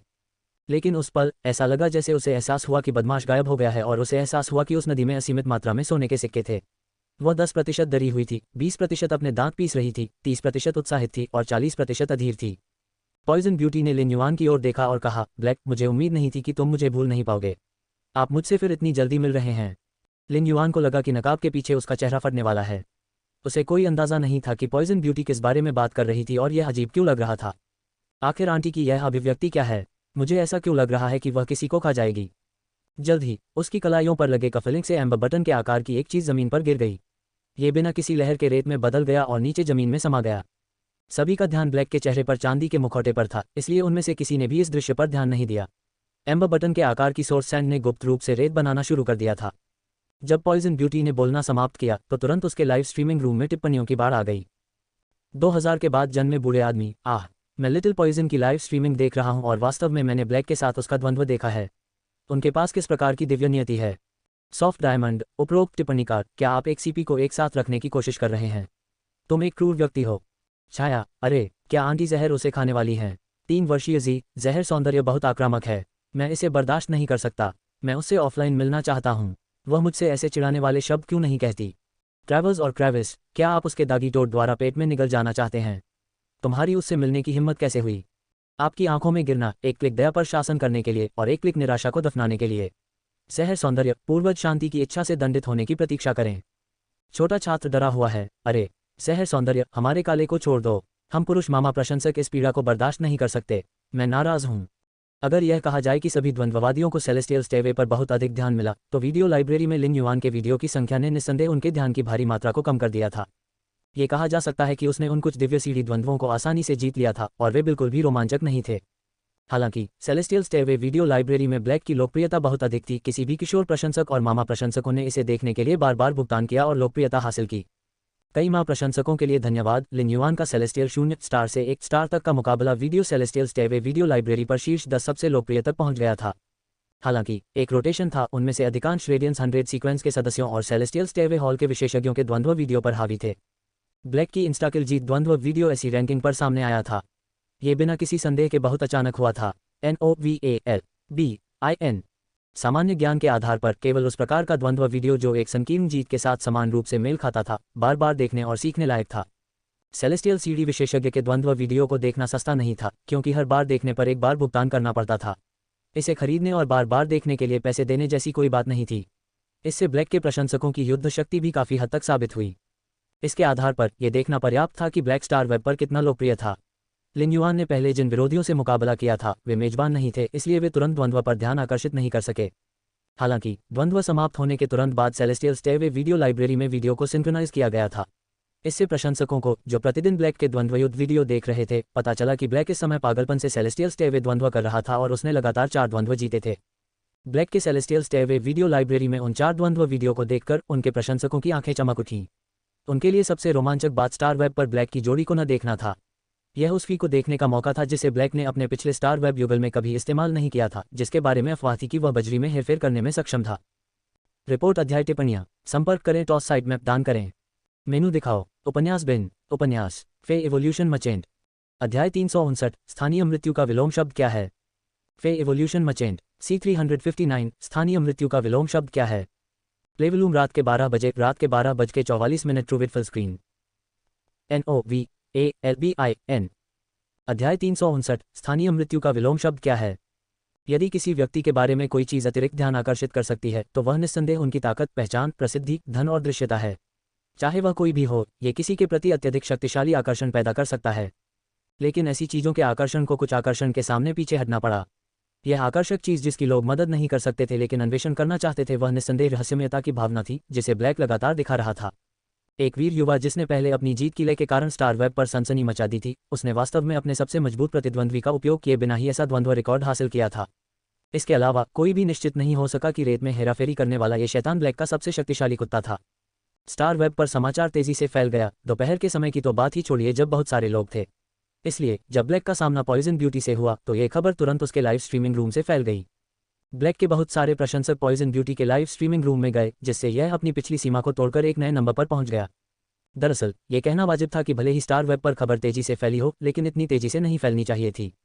इसके इतनी तेज होने का कारण यह था कि ब्लैक एंड पॉइजन ब्यूटी के आखिरी द्वंद्व के बाद ब्लैक के कुछ प्रशंसक उनके लाइव स्ट्रीमिंग रूम में प्रवेश कर गए थे, जो उनके विरोधी प्रशंसक बन गए थे। उसके बाद पॉइजन ब्यूटी के विरोधी होने के बावजूद वे उसे पसंद करने लगे। इसलिए जब आमतौर पर उनके पास करने के लिए कुछ नहीं होता तो वे पॉइजन ब्यूटी के लाइव स्ट्रीमिंग रूम में रुकते और उसकी लाइव स्ट्रीमिंग देखते। हालांकि मूल रूप से कोई भी टीम उसके प्रतिद्वंद्वियों के कारण पॉइजन ब्यूटी को स्वीकार करने के लिए तैयार नहीं होगी, इसलिए वह कभी भी टीम लड़ाई में शामिल नहीं हुई थी। फिर भी वह स्टार वेब पर अपने एकल द्वंद्व की लाइव स्ट्रीमिंग में बहुत मेहनती थी। स्टार वेब द्वंद्व मेजबान आमतौर पर प्रतिदिन औसतन 5 या 5 घंटे लाइव स्ट्रीम करते हैं, लेकिन पॉइजन ब्यूटी दिन में 12 घंटे तक भी लाइव स्ट्रीमिंग कर सकती है।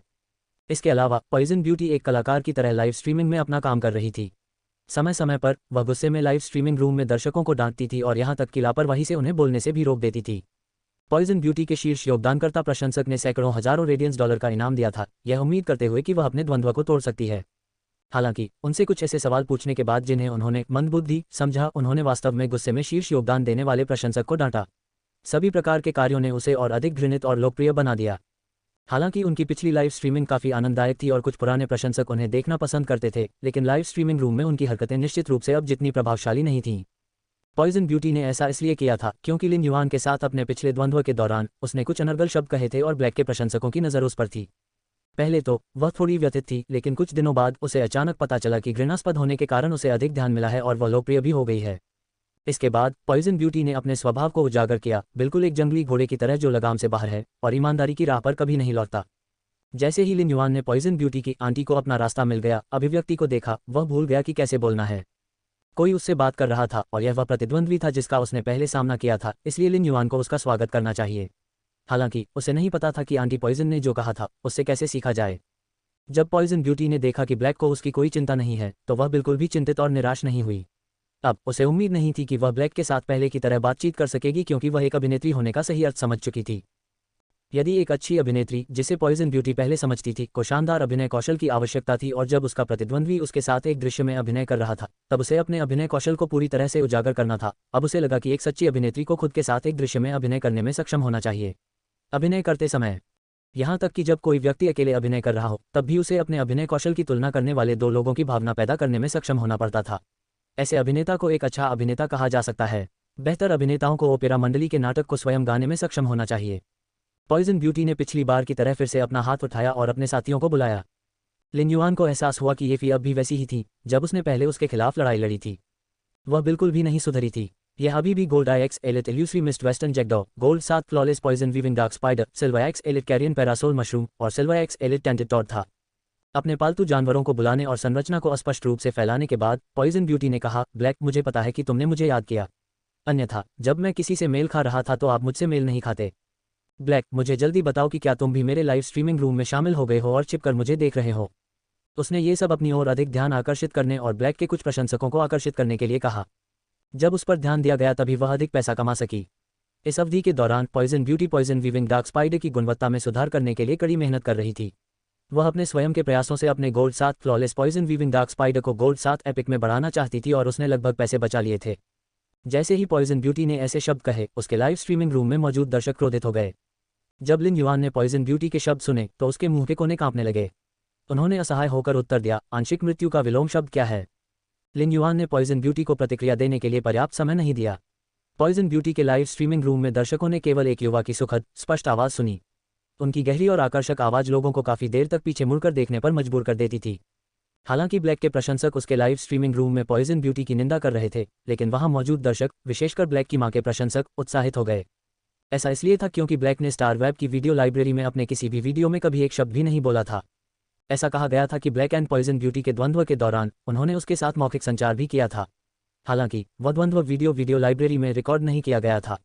परिणामस्वरूप द्वंद्व के बाद ब्लैक के एकमात्र शब्द सेलेस्टियल स्टेयरवे वीडियो लाइब्रेरी में रिकॉर्ड किए गए।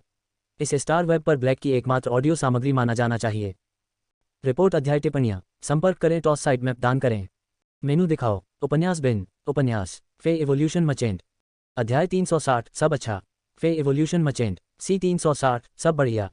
प्लेवलूम रात के 12 बजे 12:44 ट्रू विथ फुल स्क्रीन। अध्याय 360 सब अच्छा। विश्व सुंदरी को अब अच्छा नहीं लग रहा था। उसने अभी अभी कुछ ही मिनटों में एक स्क्रिप्ट बनाने के लिए अपना दिमाग लगाया था और पूरी तरह से सोच लिया था कि वह क्या करने वाली है, वह बाद में कैसे बोलने वाली है, खुद में ड्रामा जोड़ेगी, अभिनय को बेहतर बनाएगी और खुद को भी बेहतर बनाएगी। स्वयं निर्देशित स्क्रिप्ट चरमोत्कर्ष तक पहुंचती है। हालांकि पॉइजन ब्यूटी ने कभी उम्मीद नहीं की थी कि ब्लैक बोलेगा, जो कि उसकी अपनी स्क्रिप्ट के समान नहीं था। क्या ब्लैक अलग नहीं है? क्या वह शब्दों में अच्छा नहीं है? उसने बात क्यों की? पॉइजन ब्यूटी, जो अपने दिल में एक स्क्रिप्ट रच रही थी, ने ब्लैक का सवाल सुनने के बाद बहुत देर तक कोई जवाब नहीं दिया। वह थोड़ा घबराए बिना नहीं रह सकी और उसने पूछा, आंशिक मृत्यु का विलोम शब्द क्या है? उसने फिर से युवक की ठंडी आवाज़ सुनी, सभी जीवित।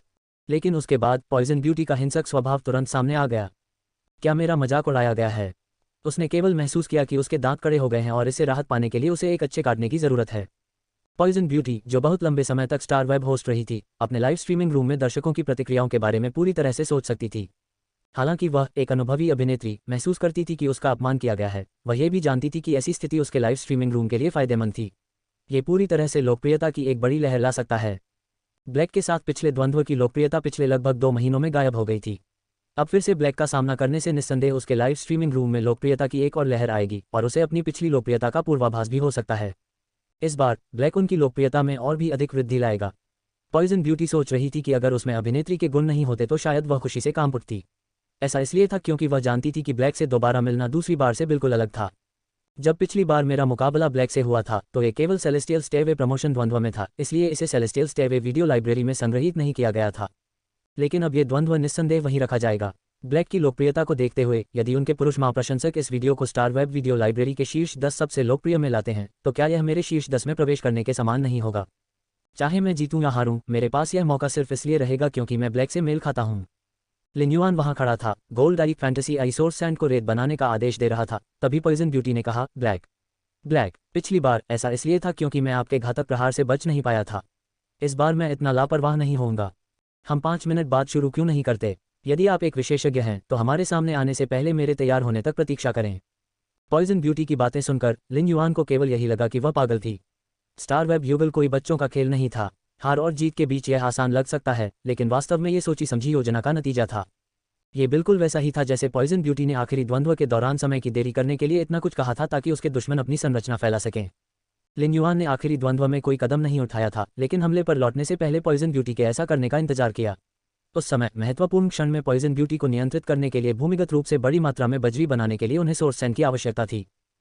हालांकि ऐसा लगता है कि यह अकेले चिमी का काम था कि वह पॉइजन ब्यूटी को हराने में सक्षम था। ये चिमी और सोर्स सैंड के बीच टीम वर्क का परिणाम था। दागी टॉड को नियंत्रित करने वाले स्रोत रेत के बिना अगर दागी टॉड चिमी पर हमला करते समय कूद गया था, भले ही चिमी दागी टॉड को मार सके, लेकिन वह जहर सौंदर्य को मारने में सक्षम नहीं हो सकता था जिसे उसके पेट में निगल लिया गया था और इसका इस्तेमाल किया गया था मांस ढाल के रूप में। टॉड चिमी अब सो रही थी, इस स्थिति में कि वह इसे नहीं बुला सकता था और केवल सोर्स सैंड का उपयोग कर सकता था। अगर उसने सोर्स सैंड को बड़ी मात्रा में रेत बनाने और रेड थॉर्न को प्रकट करने की अनुमति नहीं दी तो पॉइजन ब्यूटी एक अपरंपरागत लंबी दूरी के जहर को हराना मुश्किल होगा। Sport type spirit QE professional.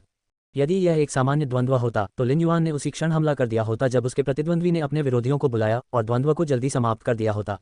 हालांकि वह वहां खड़ा था और पॉइजन ब्यूटी को प्रदर्शन करने दे रहा था। ऐसा इसलिए था क्योंकि उनकी आध्यात्मिक शक्ति उनके पैरों के माध्यम से भूमिगत स्रोत रेत तक पहुंच रही थी। जब सोर्स सैंड को लिन युआन की आध्यात्मिक शक्ति प्राप्त हुई तो उसने सामान्य से अधिक तेजी से रेत बनाई। जल्द ही पॉइजन ब्यूटी ने अपने साथियों को संरचना तैयार करने दी। हालांकि पॉइजन ब्यूटी ने 5 मिनट का समय कहा था, लेकिन उसे बहुत कम समय चाहिए था। उसने 2 मिनट के अंदर ही अपनी फॉर्मेशन बखूबी दिखा दी थी। उसने 5 मिनट इसलिए कहा था क्योंकि उसे उम्मीद थी कि अधिक लोग उसके लाइव स्ट्रीमिंग रूम में प्रवेश करेंगे। इस तरह उसे उपहार प्राप्त करने और अपने प्रशंसकों की संख्या बढ़ाने की अधिक संभावना होगी। 5 मिनट के बाद पॉइजन ब्यूटी ने silver X elite tainted toad की पीठ पर छलांग लगा दी और gold 7 flawless poison weaving dark spider को अपने चारों ओर 20 मीटर के भीतर जहरीली मकड़ी के जाले की परतें बनाने का आदेश दिया और फिर उसे उन जहरीली मकड़ी के जाले पर बने रहने का आदेश दिया, उसके चारों ओर उसकी रक्षा के लिए तैयार। इस बार पॉइजन ब्यूटी ने gold I X elite illusory mist western jackdaw को बड़ी मात्रा में जहरीली धुंध उगलने नहीं दी। अपने पिछले द्वंद्व अनुभव के कारण वह जानती थी कि ब्लैक फैंटेसी ब्रीड एवियन फे पर चमकदार लॉ की परत उस जहरीली धुंध को वाष्पित कर सकती है। इस प्रकार poison beauty elusive mist western jackdaw को जहरीली धुंध छोड़ने देने के लिए आध्यात्मिक शक्ति खर्च नहीं करने वाली थी। इसके बजाय उसने gold 7 flawless poison weaving dark spider और silver X elite carrion parasol mushroom पर अधिक ध्यान केंद्रित किया। वह कैरियन पैरासोल मशरूम को फंगस फैलाने देती थी, जिससे घाव धीरे धीरे सभी जगह जल्दी सड़ सकते थे। धुंध जहर की तुलना में कवक जहर निस्संदेह उच्च तापमान के प्रति अधिक प्रतिरोधी था। हालांकि पॉइजन ब्यूटी को पता था कि ब्लैक के साथ उसका द्वंद्व उसे लोकप्रियता दिला सकता है, फिर भी उसने इस्तीफा नहीं दिया क्योंकि उसने उसे पिछले द्वंद्व में हरा दिया था। पिछली बार उसे समझ नहीं आया था कि दागी टॉड ने उसकी चेतना को प्रतिक्रिया क्यों भेजी थी कि वह नीचे जमीन से बंधा हुआ था और महत्वपूर्ण क्षण में कूदने में असमर्थ था। चूंकि वह इसका पता नहीं लगा सकी, पॉइजन ब्यूटी ने इसका सारा दोष इस तथ्य पर मर दिया कि टैंटेड टॉड के पैर उस समय धरती में फंस गए जब वह अपनी भूमि प्रदूषण क्षमता का उपयोग कर रहा था। जब दागी टॉड ने उस क्षमता का उपयोग किया तो जमीन वास्तव में जहर से ढकी हुई कीचड़ की तरह चिपचिपी हो जाएगी। रिपोर्ट अध्याय टिप्पणियां संपर्क करें टॉस साइट मैप दान करें मेनू दिखाओ उपन्यास बिन उपन्यास फे इवोल्यूशन मचेंट अध्याय 361 ये युवा एक चमत्कार माना जाता है। फे इवोल्यूशन मचेंट C361 ये युवा एक चमत्कार माना जाता है। प्लेवलूम रात के 12 बजे ट्रूविड फुल स्क्रीन। अध्याय 361 ये युवा एक चमत्कार माना जाता है। इस बार पॉइजन ब्यूटी ने अपने द्वारा बनाए गए सही फॉर्मेशन को देखा और उसके मन में ब्लैक को फिर से हराने का विचार आया। यदि वह ब्लैक को हरा सकती है तो उसका मानना है कि उसकी लोकप्रियता निश्चित रूप से ब्लैक से मेल खाने की तुलना में कहीं अधिक बढ़ जाएगी। पॉइजन ब्यूटी के लाइव स्ट्रीमिंग रूम में अधिक से अधिक लोगों के साथ स्क्रीन पर टिप्पणियों की बाढ़ आ गई और मूल रूप से लड़ाई की छवि अवरुद्ध हो गई। इससे वे दर्शक जो केवल द्वंद्व देखना चाहते थे उन्होंने अपनी टिप्पणियां बंद कर दी और चांदी के नकाबपोश युवाओं के द्वंद्व को देखने के लिए शांति से प्रतीक्षा करने लगे। जहां तक टिप्पणी अनुभाग में बेवकूफ बनाने वाले दर्शकों का सवाल है, उन्होंने सोचा कि द्वंद्व समाप्त होने के बाद स्टार वेब वीडियो लाइब्रेरी पर देखने के लिए एक वीडियो होगा। इस प्रकार वे जल्दी में नहीं थे। आखिरकार वे ब्लैक की मां के प्रशंसक थे। पुरुष मां प्रशंसकों के लिए ब्लैक का द्वंद्व वीडियो सैकड़ों बार देखा जाना था। 5 मिनट बहुत कम लग सकते हैं, लेकिन पलक झपकते ही समय बीत गया। चूंकि लिन युआन इन 5 मिनटों के दौरान gold I fantasy I source sand में आध्यात्मिक शक्ति का संचार कर रहा था, सेलेस्टियल स्टेवे द्वंद्व मैदान के नीचे का क्षेत्र सोर्स सैंड के रेत कणों से लगभग भर गया था। जब पॉइजन ब्यूटी ने अपना हमला शुरू किया तो silver X elite carrion parasol mushroom ने भारी मात्रा में कवक छोड़ा जो मांस को हवा में विघटित कर सकता था। Gold 7 flawless poison weaving dark spider ने गुप्त रूप से अपने मिस ट्रांसफॉर्मेशन स्पाइडर वेब का उपयोग किया और वेब अटैचमेंट का उपयोग करते हुए धुंध जैसी मकड़ी के जाल को हवा में बिखरने दिया। धुंध परिवर्तन स्पाइडर वेब हवा में फैल गया और तैरते कवक के साथ मिलकर उन्होंने लिन युआन की ओर बढ़ते हुए अत्यधिक जहरीले मकड़ी के जाले बनाए। पॉइजन ब्यूटी का इरादा बहुत सरल था। अपनी सुरक्षा सुनिश्चित करते हुए वह चाहती थी कि जहरीली मकड़ी का जाला लिन युआन के जीवित रहने की संभावना को लगातार कम कर दे। वह द्वंद्व युद्ध के मैदान पर सभी जीवन को धीरे धीरे खत्म करने के लिए विषाक्त पदार्थों का उपयोग करेगी और इस द्वंद्व को जीतने के लिए इसे संघर्ष की लड़ाई में खींच लेगी। जिस क्षण पॉइजन ब्यूटी ने एक उन्मादी हमला किया, उसने और उसके लाइव स्ट्रीमिंग रूम में मौजूद दर्शकों ने देखा कि चांदी का नकाबपोश युवक थोड़ा भी घबराया नहीं था। उसके हाथ की एक हल्की सी लहर के साथ उसके पैरों के नीचे की जमीन को छोड़कर पूरी दिव्य सीढ़ी द्वंद्वयुद्ध भूमि तुरंत मथती रेत के समुद्र में बदल गई। स्रोत रेत के समुद्र को छूने वाली किसी भी वस्तु को पागलों की तरह निगल रही थी। उस पर मौजूद हर चीज को रेत के समुद्र में डुबाना चाहती थी। फिर यह रेत के समुद्र के भारी दबाव से कुचल जाएगा। उस समय पॉइजन ब्यूटी, जो दागी टॉड की पीठ पर थी, रेत के समुद्र में अपनी असहायता को पूरी तरह से महसूस कर सकती थी। वह रेत के समुद्र में डूबने की अपनी प्रवृत्ति को रोक नहीं सकी क्योंकि जब उसने मथती रेत में कदम रखा और उसने उसे गोल्ड 7 निर्दोष जहर बुनने वाली डार्क स्पाइडर के मकड़ी के जाले पर कूदने का आदेश दिया तो वह ऐसा नहीं कर सकी। पॉइजन ब्यूटी को दागी टॉड से आने वाली संयम की परिचित भावना महसूस हुई और वह चिल्लाए बिना नहीं रह सकी, हे भगवान, यही एहसास है। हालांकि जहर बुनने वाली डार्क स्पाइडर मकड़ी के जाले पर थी और उसने नीचे मथती रेत को नहीं छुआ था। बड़ी मात्रा में बजरी फंसने के बाद ढेर सारे मकड़ी के जाले नीचे रेत के समुद्र के सबसे गहरे हिस्से में खींच गए थे। जल्द ही जहर बुनने वाली डार्क स्पाइडर के पास छिपने के लिए कोई जगह नहीं थी। यह अचानक और हिंसक हमला पॉइजन ब्यूटी जैसे द्वंद्ववादी के लिए भी बहुत मुश्किल था, जिसने सैकड़ों द्वंद्वों का अनुभव किया था। पॉइजन ब्यूटी को लगा कि वह एक प्राकृतिक आपदा के तहत बहती हुई एक छोटी टूटी हुई नाव की तरह थी और नाव के नष्ट होने पर किसी भी समय मर सकती थी। रेत के ऐसे समुद्र पर पैर जमाने की आशा एक असाधारण आशा थी। इसलिए वह केवल gold I X elite elusive mist western jackdaw को अपनी बांह खींचने और अपने साथ हवा में उड़ने दे सकती थी। तभी वह इस विपदा से बच सकी। इससे पहले कि पॉइजन ब्यूटी राहत की सांस ले पाती, रेत के समुद्र में 1 दर्जन नीली काली जंजीरें हल्की हल्की दिखाई देने लगीं। इन चौड़ी तलवारों की नोकें बहुत मजबूत धात्विक चमक के साथ नीले काले रंग की थीं। चेन ब्लेड जो जंजीरों से जुड़े हुए थे, रेत के समुद्र से लगभग 10 मीटर ऊपर उड़ गए। An oval 1N। चकित पॉइजन ब्यूटी के दृष्टिकोण से इन चेन ब्लेडों में परिष्कृत निपुणता थी और उन्होंने तुरंत एक नीले काले स्टील के पिंजरे का निर्माण किया, जिसने पॉइजन ब्यूटी और gold I X elite elusive mist western jackdaw को मजबूती से अंदर बंद कर दिया। स्टील के पिंजरे से कई हिंसक आवाजें भी सुनी जा सकती थीं। पॉइजन ब्यूटी और gold I X elite elusive mist western jackdaw steel के पिंजरे से मुक्त होने की कोशिश कर रहे थे। दुर्भाग्य से उनके प्रयास व्यर्थ रहे। लिन युआन कुछ दूरी पर खड़ा था। उसके पैर पीली रेत पर पड़ रहे थे, जिससे उसके पैरों के नीचे एक विशाल हथेली बन गई थी। हथेलियों की उंगलियां थोड़ी मुड़ी हुई थीं, जैसे कि लिन युआन की रक्षा कर रही हों, जो केंद्र में खड़ा है और द्वंद्व की कमान संभाल रहा है। पॉइजन ब्यूटी के लाइव स्ट्रीमिंग रूम में दर्शकों की राय में ऐसा दृश्य बस कला के द्वंद्व जैसा लग रहा था। चांदी का मुखौटा पहने एक युवा रेत के राजा की तरह खड़ा था, जो पीली रेत की दुनिया में हर चीज पर हावी था। ऐसा दृश्य मन को झकझोर देने वाला था। नीली काली जंजीरों ने नृत्य किया और स्टील के पिंजरे को हवा में नीचे की ओर खींच लिया। जब स्टील के पिंजरे को मथने वाले क्विकसैंड में खींचा गया तो यह और भी अधिक तीव्रता से मथ गया और नीले काले स्टील के पिंजरे के नीचे क्विकसैंड का एक विशाल भंवर बन गया। यह नीला काला स्टील का पिंजरा रेत के समुद्र के नीचे इस तरह दबा हुआ था मानो इसकी दुष्टता सील कर दी गई हो। उसी क्षण भूमिगत से एक हल्की शोकपूर्ण और दर्दनाक कांव कांव की आवाज आई। पॉइजन ब्यूटी के लाइव स्ट्रीमिंग रूम में दर्शकों को पता चला कि सिल्वर नकाबपोश युवा ने वास्तव में ये स्टार वेब द्वंद्व जीता था। पहले द्वंद्व युद्ध के मैदान पर जो तेज रेत का मंथन हो रहा था, वह जीत हासिल करने के बाद रुक गया। केवल चांदी का मुखौटा पहने एक युवक सीधा खड़ा था और रेत के समुद्र के सामने सांसारिक लग रहा था। पॉइजन ब्यूटी के लाइव स्ट्रीमिंग रूम में ब्लैक की कई मां प्रशंसक इस समय प्रेमिका प्रशंसक बन गई थीं। लेकिन उसके लाइव स्ट्रीमिंग रूम में दर्शकों की नज़र में, चाहे वे ब्लैक के प्रशंसक हों, इस द्वंद्व ने चांदी नकाबपोश युवाओं द्वारा किए गए चमत्कार को साबित कर दिया था। जैसा कि अफवाह थी, ब्लैक ने वास्तव में नियंत्रित क्लास 3 एबिस आयामी दरार में बजरी पैदा कर दी थी। वे अब ब्लैक के लिए जयकार कर रहे थे। पॉइजन ब्यूटी का लाइव स्ट्रीमिंग रूम एक बार फिर ब्लैक से भर गया। बहुत बढ़िया, जो चांदी का मुखौटा पहने एक युवा द्वारा सभी बाधाओं को पार करते हुए चमत्कार करने की घोषणा थी, या फिर वह स्वयं एक चमत्कार था। रिपोर्ट अध्याय टिप्पणियां। संपर्क करें, टॉस साइट मैप दान करें, मेनू दिखाओ। उपन्यास बिन उपन्यास फे एवोल्यूशन मचेंट। अध्याय 362 लिन युआन लंबा हो गया है। फे एवोल्यूशन मचेंट। सी 362 लिन युआन लंबा हो गया है। प्लेवलूम रात के 12 बजे, रात के 12:44 ट्रू विद फुल स्क्रीन। अध्याय 362 लिन युआन लंबा हो गया है। हालांकि यह कहना होगा कि ब्लैक ने यह द्वंद्व बिना किसी अधिक संघर्ष के जीत लिया था। यह द्वंद्व बहुत कीमती था। आखिरकार ब्लैक ने उसके बारे में हर किसी की धारणा को उल्टा कर दिया था। इस द्वंद्व में उसने एक ऐसी युद्ध प्रणाली का उपयोग किया था जिसका उपयोग उसने पहले कभी नहीं किया था। ऐसा लग रहा था कि इस द्वंद्व में द्वंद्व समाप्त होने से पहले उसे अभी अपनी पूरी ताकत दिखानी थी। उस समय पॉइजन ब्यूटी के लाइव स्ट्रीमिंग रूम में दर्शक पॉइजन ब्यूटी के बारे में शिकायत करने से खुद को नहीं रोक सके। वह इतनी कमजोर क्यों थी कि उसने ब्लैक को इतनी जल्दी द्वंद्व खत्म करने दिया? ये भी पर्याप्त नहीं था। हालांकि वे बस बड़बड़ा रहे थे। हालांकि पॉइजन ब्यूटी के कई विरोधी प्रशंसक थे, लेकिन उनमें से कोई भी उसकी ताकत से नफरत नहीं करता था। आखिरकार उसकी ताकत स्वयं स्पष्ट थी।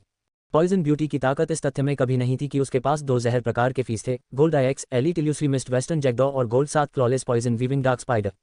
इसके बजाय silver X elite carrion parasol mushroom और silver X elite tainted toad के साथ अनुबंध करने के बाद ये 4 जहर प्रकार की क्षमताओं और विशिष्ट कौशल के संयोजन के कारण था। अन्यथा वह सेलेस्टियल स्टेयरवे प्रमोशन द्वंद्वों में लोगों को इतना भयभीत नहीं करती और सबसे विश्वसनीय गोलकीपरों में से एक के रूप में जानी जाती। उस समय पॉइजन ब्यूटी के लाइव स्ट्रीमिंग रूम में दर्शक बहुत उत्सुक थे। वह कौन सी चेन ब्लेड थी जो रेत के समुद्र से निकली थी? पॉइजन ब्यूटी और इल्यूसिव मिस्ट वेस्टर्न जैकडॉ की रेत के समुद्र की गहराई में कैसे मृत्यु हो गई? केवल पॉइजन ब्यूटी ही इस बारे में स्पष्ट हो सकती है। या शायद यह इतनी जल्दी हुआ था कि प्रतिक्रिया देने से पहले ही उसकी जान चली गई थी। किसी भी मामले में ब्लैक ने एक बार फिर एक नई मुद्रा के साथ उस धारणा को तोड़ दिया था जो हर कोई उस पर रखता था। उसी समय ब्लैक ने रहस्यमयता की एक और परत जोड़ दी थी जिससे लोग मदद नहीं कर सके लेकिन अन्वेषण कर सके। यदि पहले कई लोगों को लगता था कि ब्लैक की ताकत उसकी उम्र और प्रतिभा थी, तो उसकी ताकत का जिक्र करते समय उसकी उम्र और प्रतिभा के बारे में विलाप करने के अलावा उन्हें उसकी असली ताकत के बारे में भी विलाप करना होगा। ब्लैक का रुख एक प्राकृतिक आपदा की तरह था जिसने एक अनुभवी युद्ध श्रेणी भावना की पेशेवर पॉइजन ब्यूटी को पूरी तरह से मार डाला।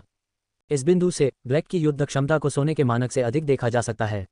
पहले जब वह रेडियंस 100 सीक्वेंस प्रतियोगिता में भाग लेना चाहते थे, तब भी उनके प्रशंसकों ने सोचा था कि वह इस वर्ष केवल इसमें भाग लेंगे। उन्होंने यह नहीं सोचा था कि ब्लैक ने जो ताकत दिखाई है वह उसे इस साल प्रतियोगिता पास करने और रेडियंस 100 सीक्वेंस का सदस्य बनने के योग्य बना सकती है। लेकिन अब उन्होंने जो ताकत प्रकट की है उसके आधार पर उनके लिए इस साल रेडियंस 100 सीक्वेंस का सदस्य बनना संभव लग रहा है। आखिरकार ब्लैक ने जो ताकत दिखाई वह प्लेटिनम के स्तर तक पहुंच गई थी। तो क्या उसके पास कोई अन्य छुपे हुए तुरुप के पत्ते थे? ये कुछ ऐसा था जिसे केवल रहस्यमयी ब्लैक ही जानता होगा। लिन युआन ने पॉइजन ब्यूटी के साथ इस दिव्य सीढ़ी द्वंद्व को समाप्त करने के बाद एक और द्वंद्व की योजना नहीं बनाई। लिन युआन ने स्टार वेब पर ब्लैक के निजी डेटा की जांच की। नाम काला, लिंग पुरुष, ऊंचाई 179 सेमी, वजन 62 किलो। स्टार टावर फ्लोर, आकाशीय सीढ़ी 6 सितारे। स्पिरिट क्यूई व्यवसाय, उपचार प्रकार का पेशेवर। व्यवसाय रैंक सी रैंक। विशिष्ट उपलब्धि, सीधे दिव्य सीढ़ी तक, स्टार टावर से दिव्य सीढ़ी तक कोई हरा नहीं। अनुबंधित फीस, मॉबियस कांस्य एक्स लीजेंड, 1000 प्रश्न जानवर कांस्य एक्स लीजेंड। ट्वाइलाइट स्टाबर्ट silver I fantasy I, red thorn रजत आई फैंटेसी आई। एसिड संक्षारण रानी मधुमक्खी गोल्ड आई लीजेंड, स्रोत रेत गोल्ड आई फैंटेसी आई। द्वंद्व रिकॉर्ड, स्टार टावर द्वंद्व 100 जीत 100 हार 0 उच्चतम मंजिल 100। आकाशीय सीढ़ी प्रमोशन द्वंद्व द्वंद्व 2 जीत 2 हार 0। दिव्य सीढ़ी द्वंद्व 6 जीत 6 हार 0 लगातार जीत 0 उच्चतम सितारा 6।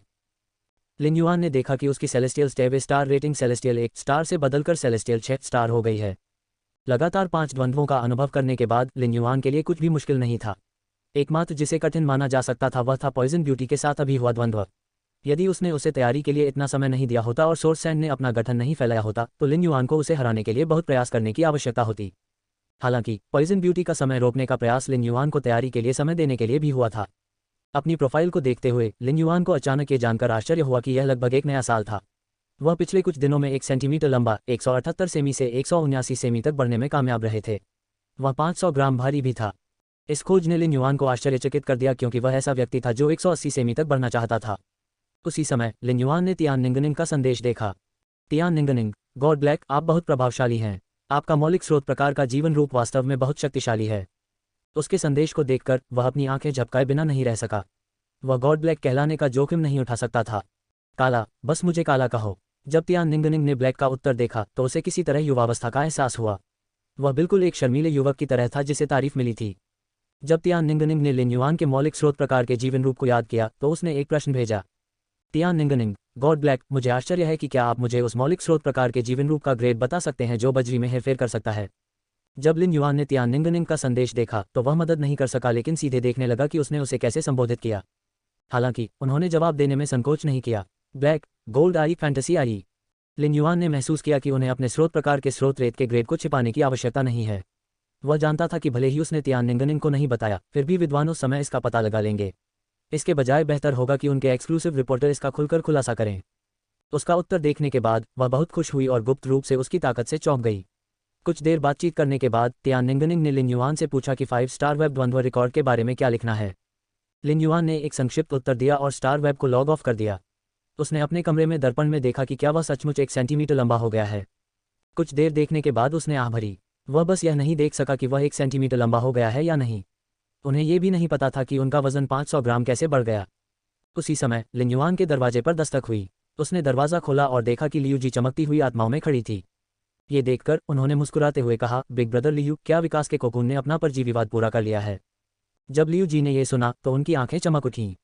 हाँ, विकास के स्रोत प्रकार के कोकून ने कीट रानी को परजीवी बना दिया है। ये जल्द ही पुनरुत्पादन करेगा, कीट रानी की ऊर्जा को चूसेगा और सामान्य तक पहुंचने में सक्षम होगा। उस समय मेरी कीट रानी की सामान्य क्षमता द्वारा अंकित बेयोनेट बीटल को बढ़ाया जा सकेगा। लियू जी की आंखों में चमक देखकर लिन युआन को पता चल गया कि कीट झुंड के दिल की लड़ाई की भावना और महत्वाकांक्षा वापस आ गई है। रिपोर्ट, अध्याय, टिप्पणियां, संपर्क करें, टॉस साइट मैप दान करें, मेनू दिखाओ, उपन्यास बिन, उपन्यास फे एवोल्यूशन मचेंट, अध्याय 363, प्रोटीन रेशम कीट क्रिस्टलाइज, फे एवोल्यूशन मचेंट, सी 363, प्रोटीन रेशम कीट क्रिस्टलाइज, प्लेवलूम, रात के 12 बजे ट्रूविट फुल स्क्रीन। अध्याय 363, प्रोटीन रेशम कीट क्रिस्टलाइज। यदि कोई ऐसा व्यक्ति था जो किसी को सबसे अच्छे से जानता था तो वह निस्संदेह वह व्यक्ति स्वयं ही होगा। लियू जी के लिए भी यही बात थी। इस दुनिया में केवल लियू जी ही खुद को सर्वश्रेष्ठ जानते थे। लिन युआन से विकास का स्रोत प्रकार का कोकून प्राप्त करने के बाद लियू जी विकास के कोकून को कीट रानी पर परजीवीकरण करने देने से पहले तैयारी करने के लिए अपने कमरे में लौट आए थे। एवोल्यूशन के कोकून ने कीट रानी पर अपना परजीवीवाद समाप्त कर दिया था और लियू जी को प्रत्यक्ष रूप से पता चला कि यह कितना मददगार था। कीट रानी के ठेकेदार के रूप में लियू जी स्वाभाविक रूप से सहज रूप से महसूस कर सकते थे कि विकास का कोकून सामान्य तक पहुंचने के बाद कीट रानी को कैसे बढ़ाएगा। यह एक गुणात्मक परिवर्तन था। लियू जी को पहले महसूस हुआ कि वह अब युद्ध श्रेणी की भावना वाले क्यूई पेशेवर के रूप में विकसित नहीं हो सकते।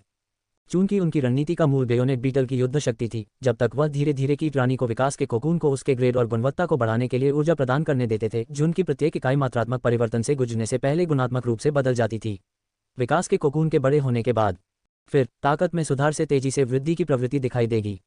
लियू जी को अब अपने भविष्य पर बहुत भरोसा था। कभी कभी आत्मविश्वास हासिल करना पिछले रास्ते पर एक ही लक्ष्य के प्रति 2 बार दृढ़ रहने के समान होता है।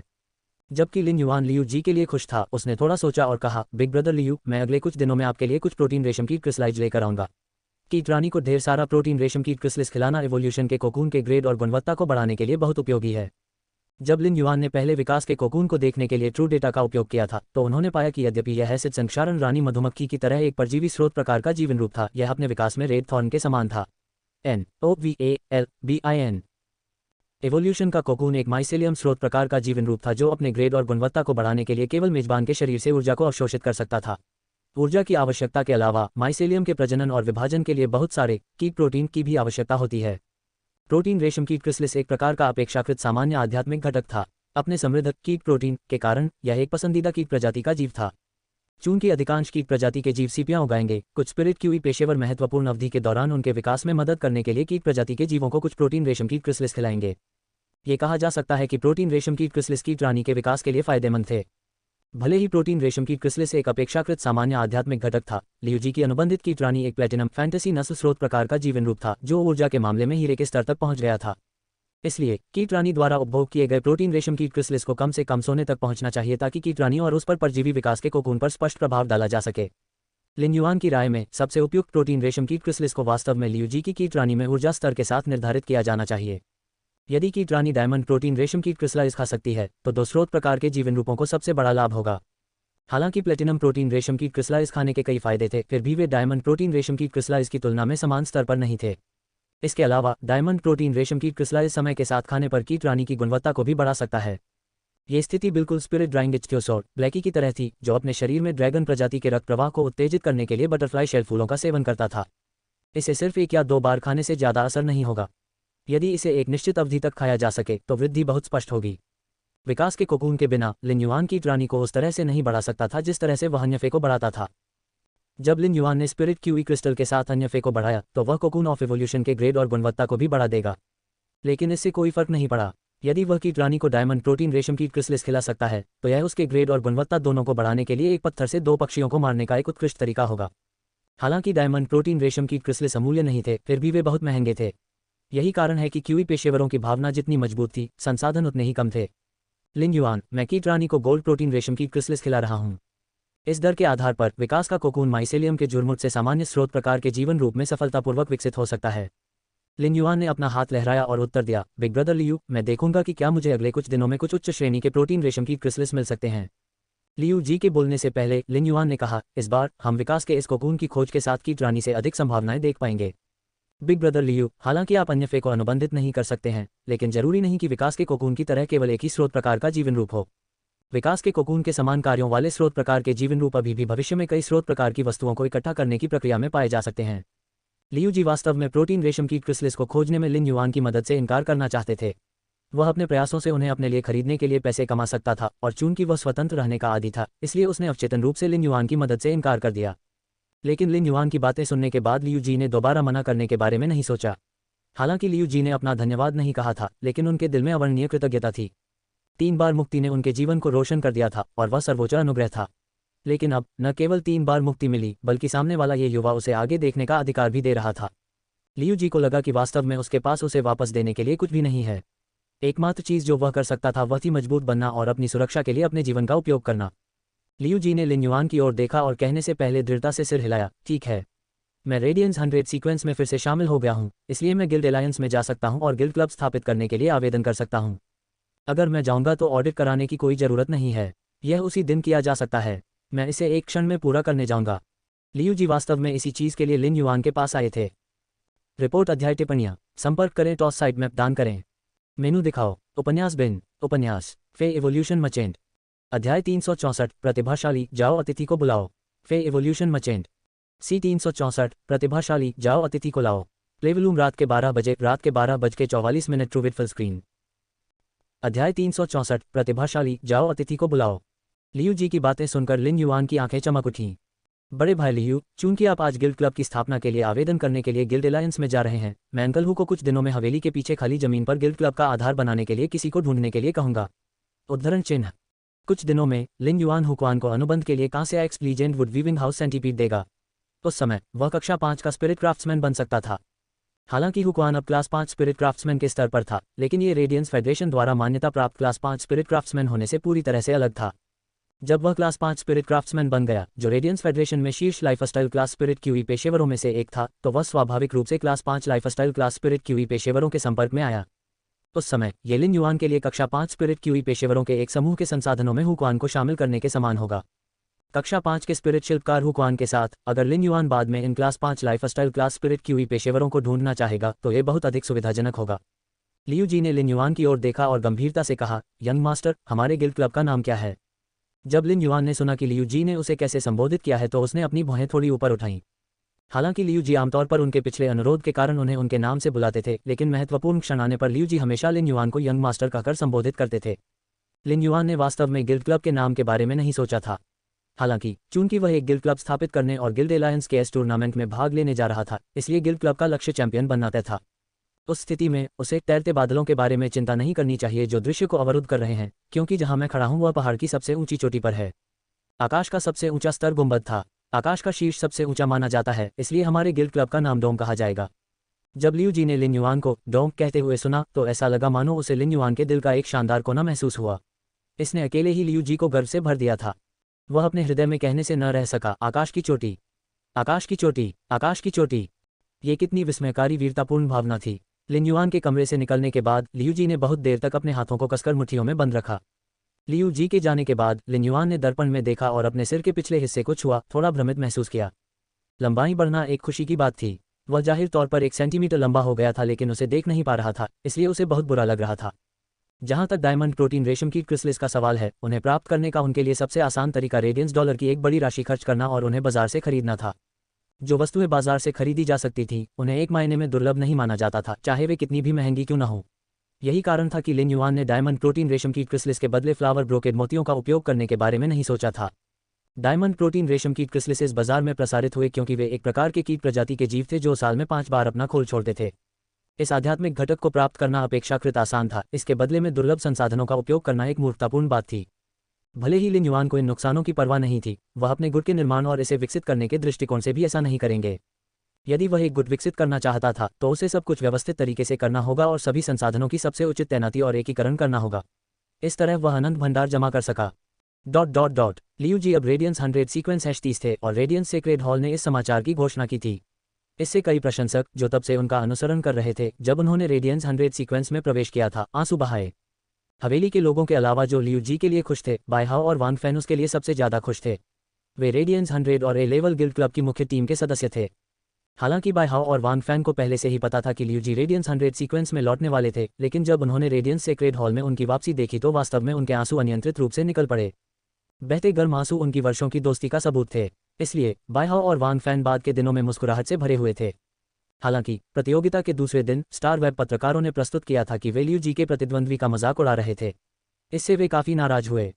जिस दिन लियू जी एक गिल्ड क्लब की स्थापना के लिए आवेदन करने के लिए गिल्ड एलायंस के पास गए, उस दिन उनका काम पूरी तरह से खत्म हो चुका था।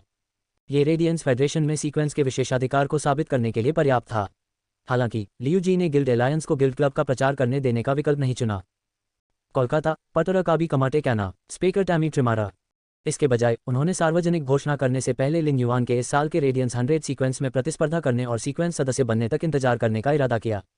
ऐसा इसलिए था क्योंकि जब लियू जी ने गिल्ड क्लब की स्थापना के लिए आवेदन किया था तो उन्होंने राष्ट्रपति के कॉलम में केवल एक ही नाम भरा था, ब्लैक।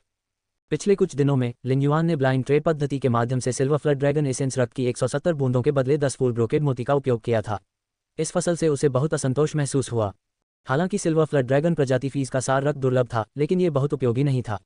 सिल्वर फ्लड ड्रैगन प्रजाति के फिर दुर्लभ थे, इसलिए भले ही flower brocade pearls creation masters के पसंदीदा थे, लेकिन इस बात की एक सीमा थी कि कितना सार रक्त का आदान प्रदान किया जा सकता है। ये तो नहीं कहा जा सकता कि इस बार के अंधे व्यापार में घाटा तो हुआ, परंतु लाभ भी नहीं हुआ। लिन युआन ने समझा कि अंधा व्यापार जैसी पद्धति अपरंपरागत वस्तुओं के आदान प्रदान के लिए अनुपयुक्त थी। हालांकि सिल्वर फ्लड ड्रैगन एसेंस रक्त की ये 170 बूंदें स्पिरिट ड्राइंग इच्क्यूसोर ब्लैकी के उपयोग के लिए पर्याप्त से अधिक होंगी। उसी समय लिन युआन ने पिछले कुछ दिनों में रेयर लाइफ फॉर्म पवेलियन में बाजार मूल्य पर लियू जी के लिए 3 डायमंड प्रोटीन रेशम की क्रिस्टल्स खरीदे। प्लेटिनम फैंटेसी ब्रीड की रानी को डायमंड प्रोटीन रेशम की क्रिस्टल्स को अवशोषित करने में अक्सर लगभग 10 दिन लगते हैं।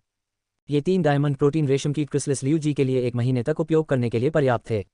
उनका मानना था कि डायमंड प्रोटीन रेशम की क्रिस्टल्स के साथ विकास के स्रोत प्रकार के कोकून को सामान्य स्थिति में आगे बढ़ने में 15 दिनों से कम समय लगेगा। इन कुछ दिनों में लिन युआन ने बेतहाशा कई यूसनीज को सिल्वर तक बढ़ाया। वह इस प्रकार धीरे धीरे अपने शरीर में आध्यात्मिक शक्ति को बढ़ा रहा था। रेडियंस मून माउंटेन में मून महारानी के साथ सवाल जवाब सत्र से लौटने के बाद Lin Yuan 3 silver legend mountain river eternal life carps को लाल चंदन दीर्घायु मछली टैंक में डालने के लिए तैयार थे। जब वह हुक्वान को कांस्य legend wood weaving house centipede देने जा रहा था, जिसका स्पिनरनेट विकास के दौरान विभाजित हो गया था, तो उसका फोन बज उठा। NOVALB.1N जीनियस अब लिन युआन की बाहों में लेटा हुआ था, लगातार घूम रहा था और साहसपूर्वक अभिनय कर रहा था। इसने गुदगुदी भी की और समय समय पर लिन युआन के साथ खेला। लिन युआन को गुदगुदी होने का सबसे ज्यादा डर था, इसलिए उसे जीनियस के छोटे पंजे से बचते रहना पड़ा। जीनियस के हजारों सवालों वाला जानवर बनने के बाद हालांकि उसकी सोने की आदत बहुत बदल गई थी, लेकिन दोपहर में वह बहुत ऊर्जावान हो जाता था। अशांति फैलाने की उसकी आदत बिल्कुल नहीं बदली थी। जब जीनियस ने लिन युआन के फोन की घंटी सुनी तो उसने कहा, युआन जल्दी से कॉल का जवाब दो। जीनियस को अपनी बाहों में छटपटाता देख वह उसके कोमल बालों को प्यार से सहलाए बिना नहीं रह सका। अगर ऐसा इसलिए नहीं होता क्योंकि आप हंगामा कर रहे थे तो मैंने फ़ोन उठा लिया होता। जीनियस पहले भी गड़बड़ कर रहा था, लेकिन लिन युआन द्वारा कॉल उठाने के बाद वह उसकी बाहों में आज्ञाकारी और गतिहीन था। उसे लिन युआन और दूसरे व्यक्ति के बीच बातचीत में खलल पड़ने का डर था। जब लिन युआन ने कॉल उठाया तो उसने लिसन की आवाज़ सुनी। विशेषज्ञ, मैं सहमत स्थान पर पहुंच गया हूं। जब उसने बात की तो सुनो हवेली के प्रवेश द्वार पर खड़ा था, थोड़ा घबराया हुआ लग रहा था। वह जानते थे कि आज की बैठक उनका और listening heron chamber of commerce का भविष्य तय करेगी। लिन युआन ने जीनियस को अपनी बाहों में थपथपाया और उत्तर दिया, जाओ जीनियस, जाओ, अतिथि को प्रवेश द्वार पर बुला लाओ। रिपोर्ट अध्याय टिप्पणियाँ, संपर्क करें, टॉस साइट मैप दान करें, मेनू दिखाओ, उपन्यास बिन, उपन्यास फे एवोल्यूशन मचेंट, अध्याय 365, प्रतिभा की अंतरंगता और अलगाव, फे एवोल्यूशन मचेंट, C365, प्रतिभा की अंतरंगता और अलगाव, प्लेवलूम, रात के 12 बजे, रात के 12:44 ट्रूविट फुल स्क्रीन। अध्याय 365, प्रतिभा की अंतरंगता और अलगाव। लिन युआन की बातें सुनने के बाद जीनियस ने प्यारी आवाज में कहा, युआन, मैं अब जाता हूँ। लिन युआन ने अपना हाथ बढ़ाया और जीनियस को उसके छोटे सिर पर उसके रोएंदार बालों को ब्रश करने में मदद की। फिर उसने धीरे से उसके सिर को 2 बार रगड़ा और उसे नीचे रखने के लिए झुकने ही वाला था। उस पल में जीनियस ने उसकी बाहों से लेकर उसकी गर्दन तक छलांग लगाई और अपना रोएंदार चेहरा उसके गाल पर रगड़ दिया। एक छलांग के साथ ये खूबसूरती से लिन युआन के कंधे से जमीन पर उतरा। जब जीनियस दौड़ रहा था तो पीछे की ओर उसकी 2 लंबी सफ़ेद पूंछें सुंदर ढंग से हिल रही थीं और उसकी मुद्रा अवर्णनीय रूप से हल्की थी। लिन युआन ने अपने चेहरे पर लगातार गर्माहट महसूस की और उसके चेहरे पर एक उज्ज्वल मुस्कान दिखाई दी। चिमी अभी भी सो रही थी। लिन युआन के साथ जाने के अलावा जीनियस आमतौर पर Phoenix perching Chinese parasol tree के नीचे चिमी की रखवाली कर रहा था। लिन युआन के सभी साथियों के बीच चून की जीनियस 100 जैसे हाउसकीपिंग जानवर से विकसित हुआ था और उसके पास उच्च बुद्धि थी। मोर्बियस को छोड़कर जो लिन युआन के हाथ के कंगन में छिपा हुआ था, जीनियस ने अन्य साथियों की देखभाल की। ब्लू फ्लैश पर्पल बटरफ्लाई, जो आमतौर पर लिन युआन के बारे में बहुत उत्साहित नहीं थी, हर बार जब जीनियस स्पिरिट लॉक स्थानिक क्षेत्र में प्रवेश करती थी तो कुछ समय के लिए जीनियस के चारों ओर उड़ती थी। लिन युआन इतने वर्षों से जीनियस और चिमी के साथ था, इसलिए वह स्वाभाविक रूप से जीनियस को बहुत अच्छी तरह से जानता था। हालांकि यह बहुत समझदार था, फिर भी यह एक बिल्ली प्रजाति का मादा जानवर था जो स्वभाव से घमंडी था। ठीक उसी तरह जैसे धातु प्रकार की सोने की बिल्ली प्रजाति की बिल्ली को शिनयंग ने अनुबंधित किया था, इसने उसे छोड़कर झांग जियाओबाई के बारे में बिल्कुल भी चिंता नहीं की। प्रतिभा भी वैसी ही थी, लेकिन अन्य बिल्ली प्रजाति के जानवरों की तरह घमंडी होने के साथ साथ बहुत समझदार भी थी। जीनियस के पास बहुत उच्च बुद्धि थी और वह लिन युआन के पारस्परिक संबंधों और प्राथमिकताओं को स्पष्ट रूप से देख सकता था। इसलिए यह उन लोगों या चीज़ों को भी स्वीकार करेगा जिन्हें लिन युआन ने स्वीकार किया था। लियू जी, वेन यू और हुक्वान के अलावा यहाँ तक कि मदर ऑफ ग्लिडबाथ और एंडलेस समर, जो कि दोनों ही खतरनाक थीं, ने भी जीनियस को पकड़ना और उसके साथ खेलना पसंद किया।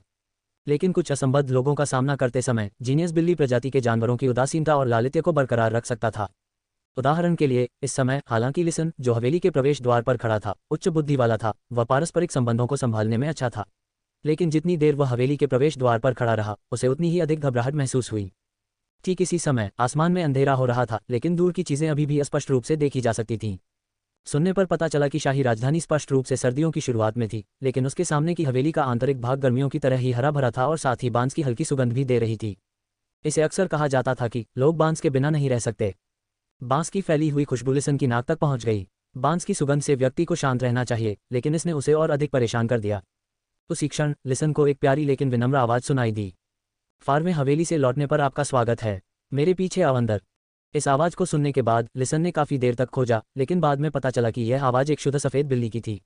वह हवेली के प्रवेश द्वार के बीच में बैठा था, उसकी नीली नीली आंखें निर्णय और वैराग्य के भाव से उसे देख रही थीं। सुनो ने झट से उत्तर दिया, धन्यवाद, आपका बहुत बहुत धन्यवाद। जब लिसन ने बोलना समाप्त किया तो उसने देखा कि सफेद बिल्ली खड़ी हो गई और रास्ता दिखाने के लिए आगे चल रही थी और समय समय पर पीछे मुड़कर भी देख रही थी। सुनो महसूस हुआ कि यह सफेद बिल्ली बार बार पीछे मुड़कर देख रही थी कि उसके पीछे वाला व्यक्ति अभी भी पीछा कर रहा है या नहीं। जब लिसन ने इस सफेद बिल्ली को देखा तो उसने अवचेतन रूप से सोचा कि यह एक घरेलू जानवर था। हालांकि उन्होंने इस विचार को पूरी तरह से खारिज कर दिया। इस दुनिया में उसके सामने इस सफेद बिल्ली की तरह सुंदर और सुरुचिपूर्ण कोई भी हाउसकीपिंग जानवर नहीं होगा। हाउसकीपिंग जानवर बहुत आम थे और जब वह छोटा था तब लिसन के पास शीर्ष पायदान का जानवर था। यहाँ तक कि सबसे उच्च श्रेणी के हाउसकीपिंग जानवर की आंखों में भी इस सफेद बिल्ली जैसी चमक नहीं हो सकती। इसके अलावा इस सफेद बिल्ली की 2 पूंछें थीं। सुना, दूर से एक बड़ी हवेली मंद मंद चमक बिखेर रही थी। हालांकि उन्होंने इसके बारे में बहुत कम सोचा। वह जितना करीब आता गया वह उतना ही अधिक आशंकित और घबरा जाता था। जब वह हवेली के पास चला गया तो सुनो को अचानक शीर्ष पर एक खुदा हुआ बोर्ड मिला जिस पर दूर से वापसी लिखा हुआ था। सुनने वाले को खुदे हुए बोर्ड पर लिखे शब्दों से आश्चर्य नहीं हुआ, बल्कि वह जिस सामग्री से बना था वह पूरी तरह से जेड बनावट वाली पुरानी विलो लकड़ी थी। इससे पहले कि सुनो कुछ सोच पाता, प्यारी आवाज ने कहा, हम यहाँ हैं। तभी लिसन ने सफ़ेद 2 पूंछ वाली बिल्ली को आगे छलांग लगाते देखा। उसने ऊपर देखा तो देखा कि वह लगभग 18 या 19 साल के एक हंसमुख युवक की बाहों में चला गया था। यह उसकी गर्दन को गहराई से रगड़ रहा था। सुनो उसे पता था, वह विशेषज्ञ था जिससे उसकी मुलाकात स्टार वेब पर हुई थी। ये प्रसन्नचित युवा किसी भी प्रकार का कांस्य महाकाव्य से आसानी से निकाल सकता था और उसके समर्थन में एक उन्नत कक्षा 4 क्रिएशन मास्टर था। जब लिसन ने लिन युआन की ओर देखा तो उसने भी लाल फीनिक्स आंखों और कोने पर एक सुंदर तिल वाले इस युवा को आकार दिया। वह देख सकता था कि यह युवक सक्षम और शांत था। सक्षम और शांत होते हुए भी उनमें परिपक्वता की झलक थी जो उनकी शक्ल से मेल नहीं खाती थी। वह स्पष्ट रूप से बहुत कुछ झेल चुका था। हालांकि लिसन की लाल फीनिक्स आंखों के चारों ओर भयानक काले घेरे थे और वह सांसारिक लग रहा था। वह स्पष्ट रूप से listening heron chamber of commerce की गड़बड़ी से निपट रहा था और उसके तुरंत बाद वहां पहुंच गया था।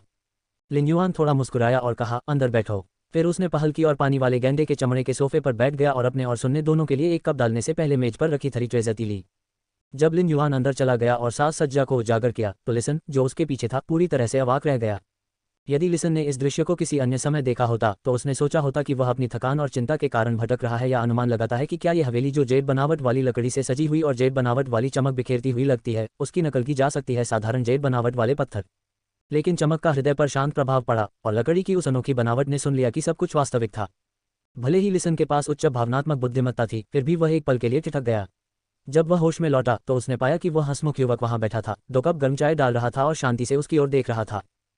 रिपोर्ट अध्याय टिप्पणियां संपर्क करें टॉस साइट मैप दान करें मेनू दिखाओ उपन्यास बिन उपन्यास फे एवोल्यूशन मचेंट अध्याय 366 युद्ध शक्ति मैं हारता नहीं हूं फे एवोल्यूशन मचेंट C366 युद्ध शक्ति मैं हारता नहीं हूं प्लेवलूम रात के 12 बजे रात के 12:44 ट्रूविट फुल स्क्रीन अध्याय 366 युद्ध शक्ति मैं हारता नहीं हूं। इस समय लिसन को अपनी दृष्टि में अचानक परिवर्तन महसूस हुआ। वह सोचता था कि कमरों को सजाने के लिए उच्च श्रेणी के पौधों का उपयोग करने वाले वे उभरते हुए गुड बहुत ही शानदार थे, लेकिन अब जब उसने इस हवेली को देखा था तो ऐसा लगा जैसे वह वास्तव में जानता था कि अद्वितीय नींव का क्या मतलब है। सुनो ने बलपूर्वक अपना आश्चर्य रोका और युवक के सामने बैठ गया। इससे पहले कि लिसन बोल पाता, प्रसन्नचित युवक ने कहा, सर्दियों की शुरुआत में ठंड होती है और आपने ज्यादा कपड़े नहीं पहने हैं। गर्म होने के लिए कुछ गर्म चाय लें। लिन युआन ने अपनी और listening heron chamber of commerce की निष्ठा को स्वीकार करने के इरादे से लिसन से पूछा था। हालांकि उन्हें अभी भी लिसन के माध्यम से यह जानना था कि listening heron chamber of commerce वर्तमान में किन कठिनाइयों का सामना कर रहा है। Lin Yuan listening heron chamber of commerce पर कब्जा करना चाहते थे और लिसनिंग को इसे अपने अधीनस्थ के रूप में प्रबंधित करने देना चाहते थे क्योंकि chamber of commerce Lin Yuan को सुविधा प्रदान कर सकता था। जब तक लिसन और listening heron chamber of commerce की कठिनाइयां चैम्बर ऑफ कॉमर्स द्वारा लाई गई सुविधा से कम या बराबर थी, लिन युआन उनकी निष्ठा स्वीकार करने को तैयार थे। यदि परेशानी की मात्रा सुविधा के बराबर होती तो लिन युआन ने जो भी किया वह बेकार होता। इसके बावजूद वह अभी भी उन्हें अपने अधीन लेने को तैयार था क्योंकि उसने लिसन की प्रतिभा की सराहना की थी। एक निजी गुट स्थापित करने के लिए जहां हर कोई कुलीन था, लिसन जैसी प्रतिभा का होना आवश्यक था। लिन युआन ने देहुआ चीनी मिट्टी के चाय का कप उठाया और अपनी भौहों को थोड़ा ऊपर उठाने से पहले 3 ट्रेजर्स चाय का एक घूंट लिया। कप में मौजूद 3 ट्रेजर्स टी को शायद 4 ट्रेजर्स टी कहा जाना चाहिए। जब वेन यू इस 3 ट्रेजर्स चाय को बना रही थी तो उसने इसमें दुर्लभ प्लम मिला दिए थे जिससे चाय का स्वाद और अधिक बढ़ गया था। आलू बुखारे में खटास और मिठास ने पाइन नट्स में तेल की सुगंध को खत्म कर दिया। इसके विपरीत इसने 3 ट्रेजर्स चाय में अन्य 2 सामग्रियों की सुगंध को बढ़ा दिया, जो बेर के फूल और बुद्ध के हाथ के फूल थे। जब लिसन ने लिन युआन के शब्द सुने तो उसके दिल में गर्माहट महसूस हुई। कुछ भी हो, उसके सामने इस हंसमुख युवक ने उसे समानता और सम्मान दे दिया था। इतने सालों तक, खासकर जब से listening heron chamber of commerce के साथ कुछ हुआ था, जब लिसनिंग क्लास 3 क्रिएशन मास्टर्स की वकालत करने के लिए जाता था और उनके अनुचर उसे एक मुश्किल स्थिति में डाल देते थे। इसके बिल्कुल विपरीत ये हंसमुख लड़का, जो इस हवेली में अथाह संपत्ति और गहरी नींव के साथ रह रहा था, उसके साथ एक पुराने दोस्त की तरह व्यवहार कर रहा था। उसने उसे एक कप गर्म चाय पिलाई ताकि वह शुरुआती सर्दियों की ठंडक को दूर कर सके। ऐसी अनुभूति ने सुनने वालों को गर्माहट का एहसास कराया। सुनो, चाय का कप उठाया और एक घूंट पी लिया। यहाँ पहुंचने की अपनी यात्रा में उसे पीने के पानी की कोई चिंता नहीं थी, इसलिए हवेली के प्रवेश द्वार पर उसे प्यास लगी थी। एक छोटे से घूंट में ही बेर की खुशबू से तुरंत उसके मुंह में पानी आ गया। फिर उसने अपने मुंह में चाय का स्वाद चखा। हालांकि उनकी अभिव्यक्ति अपरिवर्तित रही, लेकिन जितना अधिक उन्होंने इसका स्वाद चखा उन्हें उतना ही अधिक झटका लगा। Listening heron chamber of commerce में बेची जाने वाली मुख्य आध्यात्मिक सामग्री कांसे से लेकर सोने तक के बुद्ध के हाथ के फूल थे और इसने स्टार वेब पर कक्षा 4 और कक्षा 5 के कई स्टोरों को भी आपूर्ति की। इससे लिसन बुद्ध के हाथ के फूलों से बहुत परिचित हो गया। चाय में बुद्ध के हाथ के फूल के शुरुआती स्वाद पर सुनने की कोई प्रतिक्रिया नहीं थी। तब उसे एहसास हुआ कि बुद्ध के हाथ के फूल का स्वाद प्लेटिनम बुद्ध के हाथ के फूल के समान था जिसे उसने पहले चखा था। हालांकि स्वाद बहुत अधिक मधुर था। यदि प्लेटिनम बुद्ध के हाथ के फूलों को सुखाकर आध्यात्मिक सामग्री के रूप में बेचा जाता तो एक छोटे से टुकड़े की कीमत 300,000 रेडियंस डॉलर से अधिक होती। इतनी कीमती चीज़ वास्तव में स्वाद को बढ़ाने के लिए चाय में एक अदृश्य हल्का स्वाद था। इस विलासिता ने एक बार फिर से सुनने को उसके सामने इस हंसमुख लड़के की नींव को समझने की अनुमति दी। ये जानना था कि अमीर होना और पैसे को पैसा न मानना एक तरह से अलग था। जब लिन युआन ने लिसन को गर्म चाय पीते और अपने शरीर को गर्म करते देखा तो उन्होंने कहा, मुझे listening heron chamber of commerce के बारे में बताओ। लिन युआन सीधे मुद्दे पर आए और सीधे पूछा। अन्य लोग ऐसा उत्तर देने के लिए काफ़ी समय से प्रयास कर रहे होंगे जो उनके लिए सबसे अधिक फायदेमंद हो सकता है। हालांकि लिसन ने ऐसा नहीं किया, बल्कि ये वास्तव में सामने आने वाली समस्याओं और कठिनाइयों को उजागर और प्रस्तुत कर रहा था।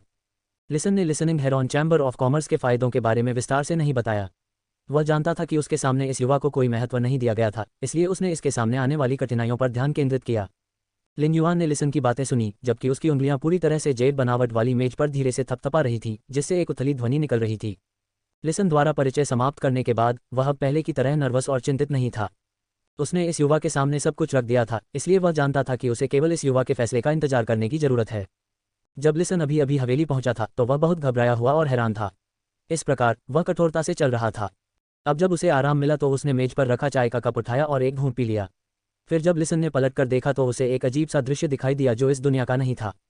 नाचती तितलियां और बैंगनी रंग की भव्यता में तैरते 5 फॉर्चून रैंचेस ने सुनने को ऐसा महसूस कराया कि उसकी फीनिक्स आंखें अंधी हो गई थीं। 5 फॉर्चून रैंचेस बहुत दुर्लभ नहीं थे और एलिट वाले केवल 60 या 70 रेडियंस डॉलर के थे। लेकिन वह कांस्य निर्दोष 5 फॉर्चून रैंचेस का एक बड़ा समूह कहाँ देख सकता था। सुनो चाय पी रहा था लेकिन झटके के कारण उसे खांसी हो गई। उस समय लिन युआन ने भी सोचना समाप्त कर दिया था। Listening heron chamber of commerce अब जिस परेशानी का सामना कर रहा था वह एक उभरता हुआ गुट था जो इस पर कब्जा करना चाहता था। लेकिन इस उभरते गुट के पीछे एक ऐसे दिग्गज गुट की छाया थी जिसका कोई समृद्ध आधार नहीं था। यह अनुभवी गुट वह था जिसने listening heron chamber of commerce से एक क्लास 4 क्रिएशन मास्टर और 3 क्लास 3 क्रिएशन मास्टर्स को अपने कब्जे में ले लिया था। एक समृद्ध आधार के बिना भी एक अनुभवी गुट के पास कम से कम कक्षा 4 क्रिएशन मास्टर होगा। युद्ध शक्ति के संदर्भ में यदि अन्य गुट किसी गुट को एक अनुभवी गुट के रूप में मान्यता देते हैं तो उनके पास राजा वर्ग या उच्च युद्ध शक्ति होनी चाहिए। हालांकि यह नहीं कहा जा सकता है कि listening heron chamber of commerce के खिलाफ जाने वाले गुट के पास युद्ध शक्ति के मामले में सम्राट श्रेणी के विशेषज्ञ थे। केवल मिड ब्रीड फे वाले एस रैंक स्पिरिट क्यूई पेशेवरों को रेडियंस फेडरेशन में सम्राट श्रेणी के विशेषज्ञ कहा जा सकता है। हालांकि राजा वर्ग से ऊपर की युद्ध शक्ति परिभाषा में अस्पष्ट थी। भले ही सुजरेन फी एक मिथक नस्ल नहीं बने, उन्हें राजा वर्ग और उससे ऊपर की युद्ध शक्ति वाला कहा जा सकता है। सुजरेन मिथक 3 के विश्वास के रूप में एंडलेस समर को शिखर सम्राट श्रेणी की युद्ध शक्ति माना जाता था। इसलिए हालांकि लिन युआन के निजी गुट में कुछ शक्तिशाली लोग थे, लेकिन चरम युद्ध शक्ति के मामले में यह अन्य गुटों से नहीं हारा। रिपोर्ट अध्याय टिप्पणियां संपर्क करें टॉस साइट मैप दान करें मेनू दिखाओ उपन्यास बिन उपन्यास फे इवोल्यूशन मचेंट अध्याय 367 देर रात और क्राफ्टवर्क एक साथ बेहतर होते हैं। फे इवोल्यूशन मचेंट सी 367 देर रात और क्राफ्टवर्क एक साथ बेहतर होते हैं। प्लेवलूम रात के 12 बजे रात के 12:44 ट्रू विद फुल स्क्रीन। अध्याय 367 देर रात और क्राफ्टवर्क एक साथ बेहतर होते हैं। लिन युआन ने केवल listening heron chamber of commerce के खाली खोल पर कब्जा कर लिया, जो कोई बड़ी बात नहीं थी। इसके अलावा अनुभवी गुट ने इसके सभी क्रिएशन मास्टर्स पर कब्जा कर लिया था। यदि listening heron chamber of commerce पर कब्जा करने के बाद इस अनुभवी गुट ने उन्हें परेशान किया तो लिन युआन ने अपना अधिकार स्थापित करने के लिए बिना आधार के इस अनुभवी गुट को लेने में कोई आपत्ति नहीं की, क्योंकि उन्होंने अपना निजी गुट बनाने का फैसला किया था। इसका उपयोग भविष्य में आधार वाले अन्य दिग्गज गुटों को डराने के लिए भी किया जा सकता है। इस प्रकार जब उनके मन में उसके निजी गुट के बारे में कोई विचार आता तो उन्हें ये तौलना होता कि वे योग्य हैं या नहीं। युद्ध शक्ति में टकराव के अलावा जब तक दूसरे पक्ष के पास कक्षा 5 क्रिएशन मास्टर्स नहीं थे, लिन युआन को भरोसा था कि संसाधनों के मामले में उसका ऊपरी हाथ होगा। भले ही दूसरे पक्ष के पास क्लास 5 क्रिएशन मास्टर्स हो, लिन युआन ने वास्तव में क्लास 5 क्रिएशन मास्टर्स के साथ ब्रॉन्ज लीजेंड फे के साथ प्रतिस्पर्धा करने का साहस किया। मामले पर विचार करने के बाद लिन युआन ने लिसन और listening heron chamber of commerce की निष्ठा स्वीकार करने का फैसला किया। हालांकि listening heron chamber of commerce अब केवल एक खाली खोल था, इसके चैनल और कार्य अभी भी वहां थे। ये कहा जा सकता है कि करने को हजारों काम थे। अब तक उसके सामने एकमात्र समस्या अनुभवी गुट के तहत उभरता हुआ गुट था, जो उस पर नजर रख रहा था और उस पर कब्जा करना चाहता था। लिन युआन को लगा कि लिसन जैसी प्रतिभा से इस तरह की परेशानी की तुलना करने में वह हारे नहीं हैं। चूंकि लिन युआन ने मामले का वजन पूरा कर लिया था, उसने चाय का कप अपने हाथ में उठाया और आगे बढ़ गया। जब लिसन ने लिन युआन की हरकत देखी तो उसके चेहरे पर तुरंत एक उत्साहपूर्ण अभिव्यक्ति दिखाई दी। सुनो, जल्दी से चाय का कप उठाया और उसे लिन युआन के चाय के कप से टकराया। फिर उसने उत्साहपूर्वक थरी ट्रेजर्स टी एक घूंट में पी ली। इसके बाद एक शूरवीर की सलामी के साथ जमीन पर आधे घुटनों के बल बैठे हुए सुने और उसकी आध्यात्मिक ऊर्जा से एक चांदी का रून निकला। मैं, सुनो, इच्छाशक्ति रून की कसम खाता हूँ। ये कहने पर लिसन ने पानी वाले गैंडे के चमड़े के सोफे पर बैठे प्रसन्नचित युवक की ओर देखा। लिन युआन ने अपनी हरकत नहीं रोकी और कहा, मैं लिन युआन हूँ। जब लिसन ने यह सुना तो उसने बहुत ही गंभीर और सम्मानजनक अभिव्यक्ति के साथ उत्तर दिया, मैं, लिसन, अपने पूरे जीवन और listening heron chamber of commerce को लिन युआन को समर्पित करने के लिए विल पावर रून की शपथ लेता हूँ। मैं केवल आशा करता हूँ कि मुझे आशीर्वाद मिलेगा और मैं listening heron chamber of commerce को आगे ले जाने में सक्षम होऊंगा। सुनो, ये नहीं बताया कि कसम टूटी तो क्या होगा। ऐसा इसलिए था क्योंकि उन्होंने शपथ में अपना पूरा अस्तित्व लिन युआन को समर्पित कर दिया था।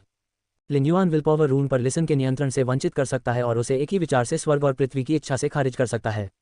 हालांकि इससे लिसन की मृत्यु नहीं होगी, स्वर्ग और पृथ्वी की इच्छा से अस्वीकार किए जाने और लिसन का जीवन चाहने के बीच बहुत अंतर नहीं था। यह एक गंभीर मामला था कि लिसन ने ऐसी स्वर्ग और पृथ्वी की शपथ लेने के लिए विल पावर रून का उपयोग किया था, लेकिन उसने ऐसा अपनी वफादारी दिखाने के लिए और अपने लिए भी किया था। लिन युआन वास्तव में इस बारे में सोच रहा था कि क्या इस दौरान उसे लिन युआन के प्रति अपनी वफादारी की शपथ लेनी चाहिए। आखिरकार लिसन केवल एक बार स्टार वेब पर लिन युआन से मिला था, ये कहने की बात तो दूर की, वह उसे कितनी अच्छी तरह जानता था। हालांकि लिसन ने कुछ देर सोचा और कड़वी मुस्कान के साथ महसूस किया कि उसे सोचने का अधिकार ही नहीं था।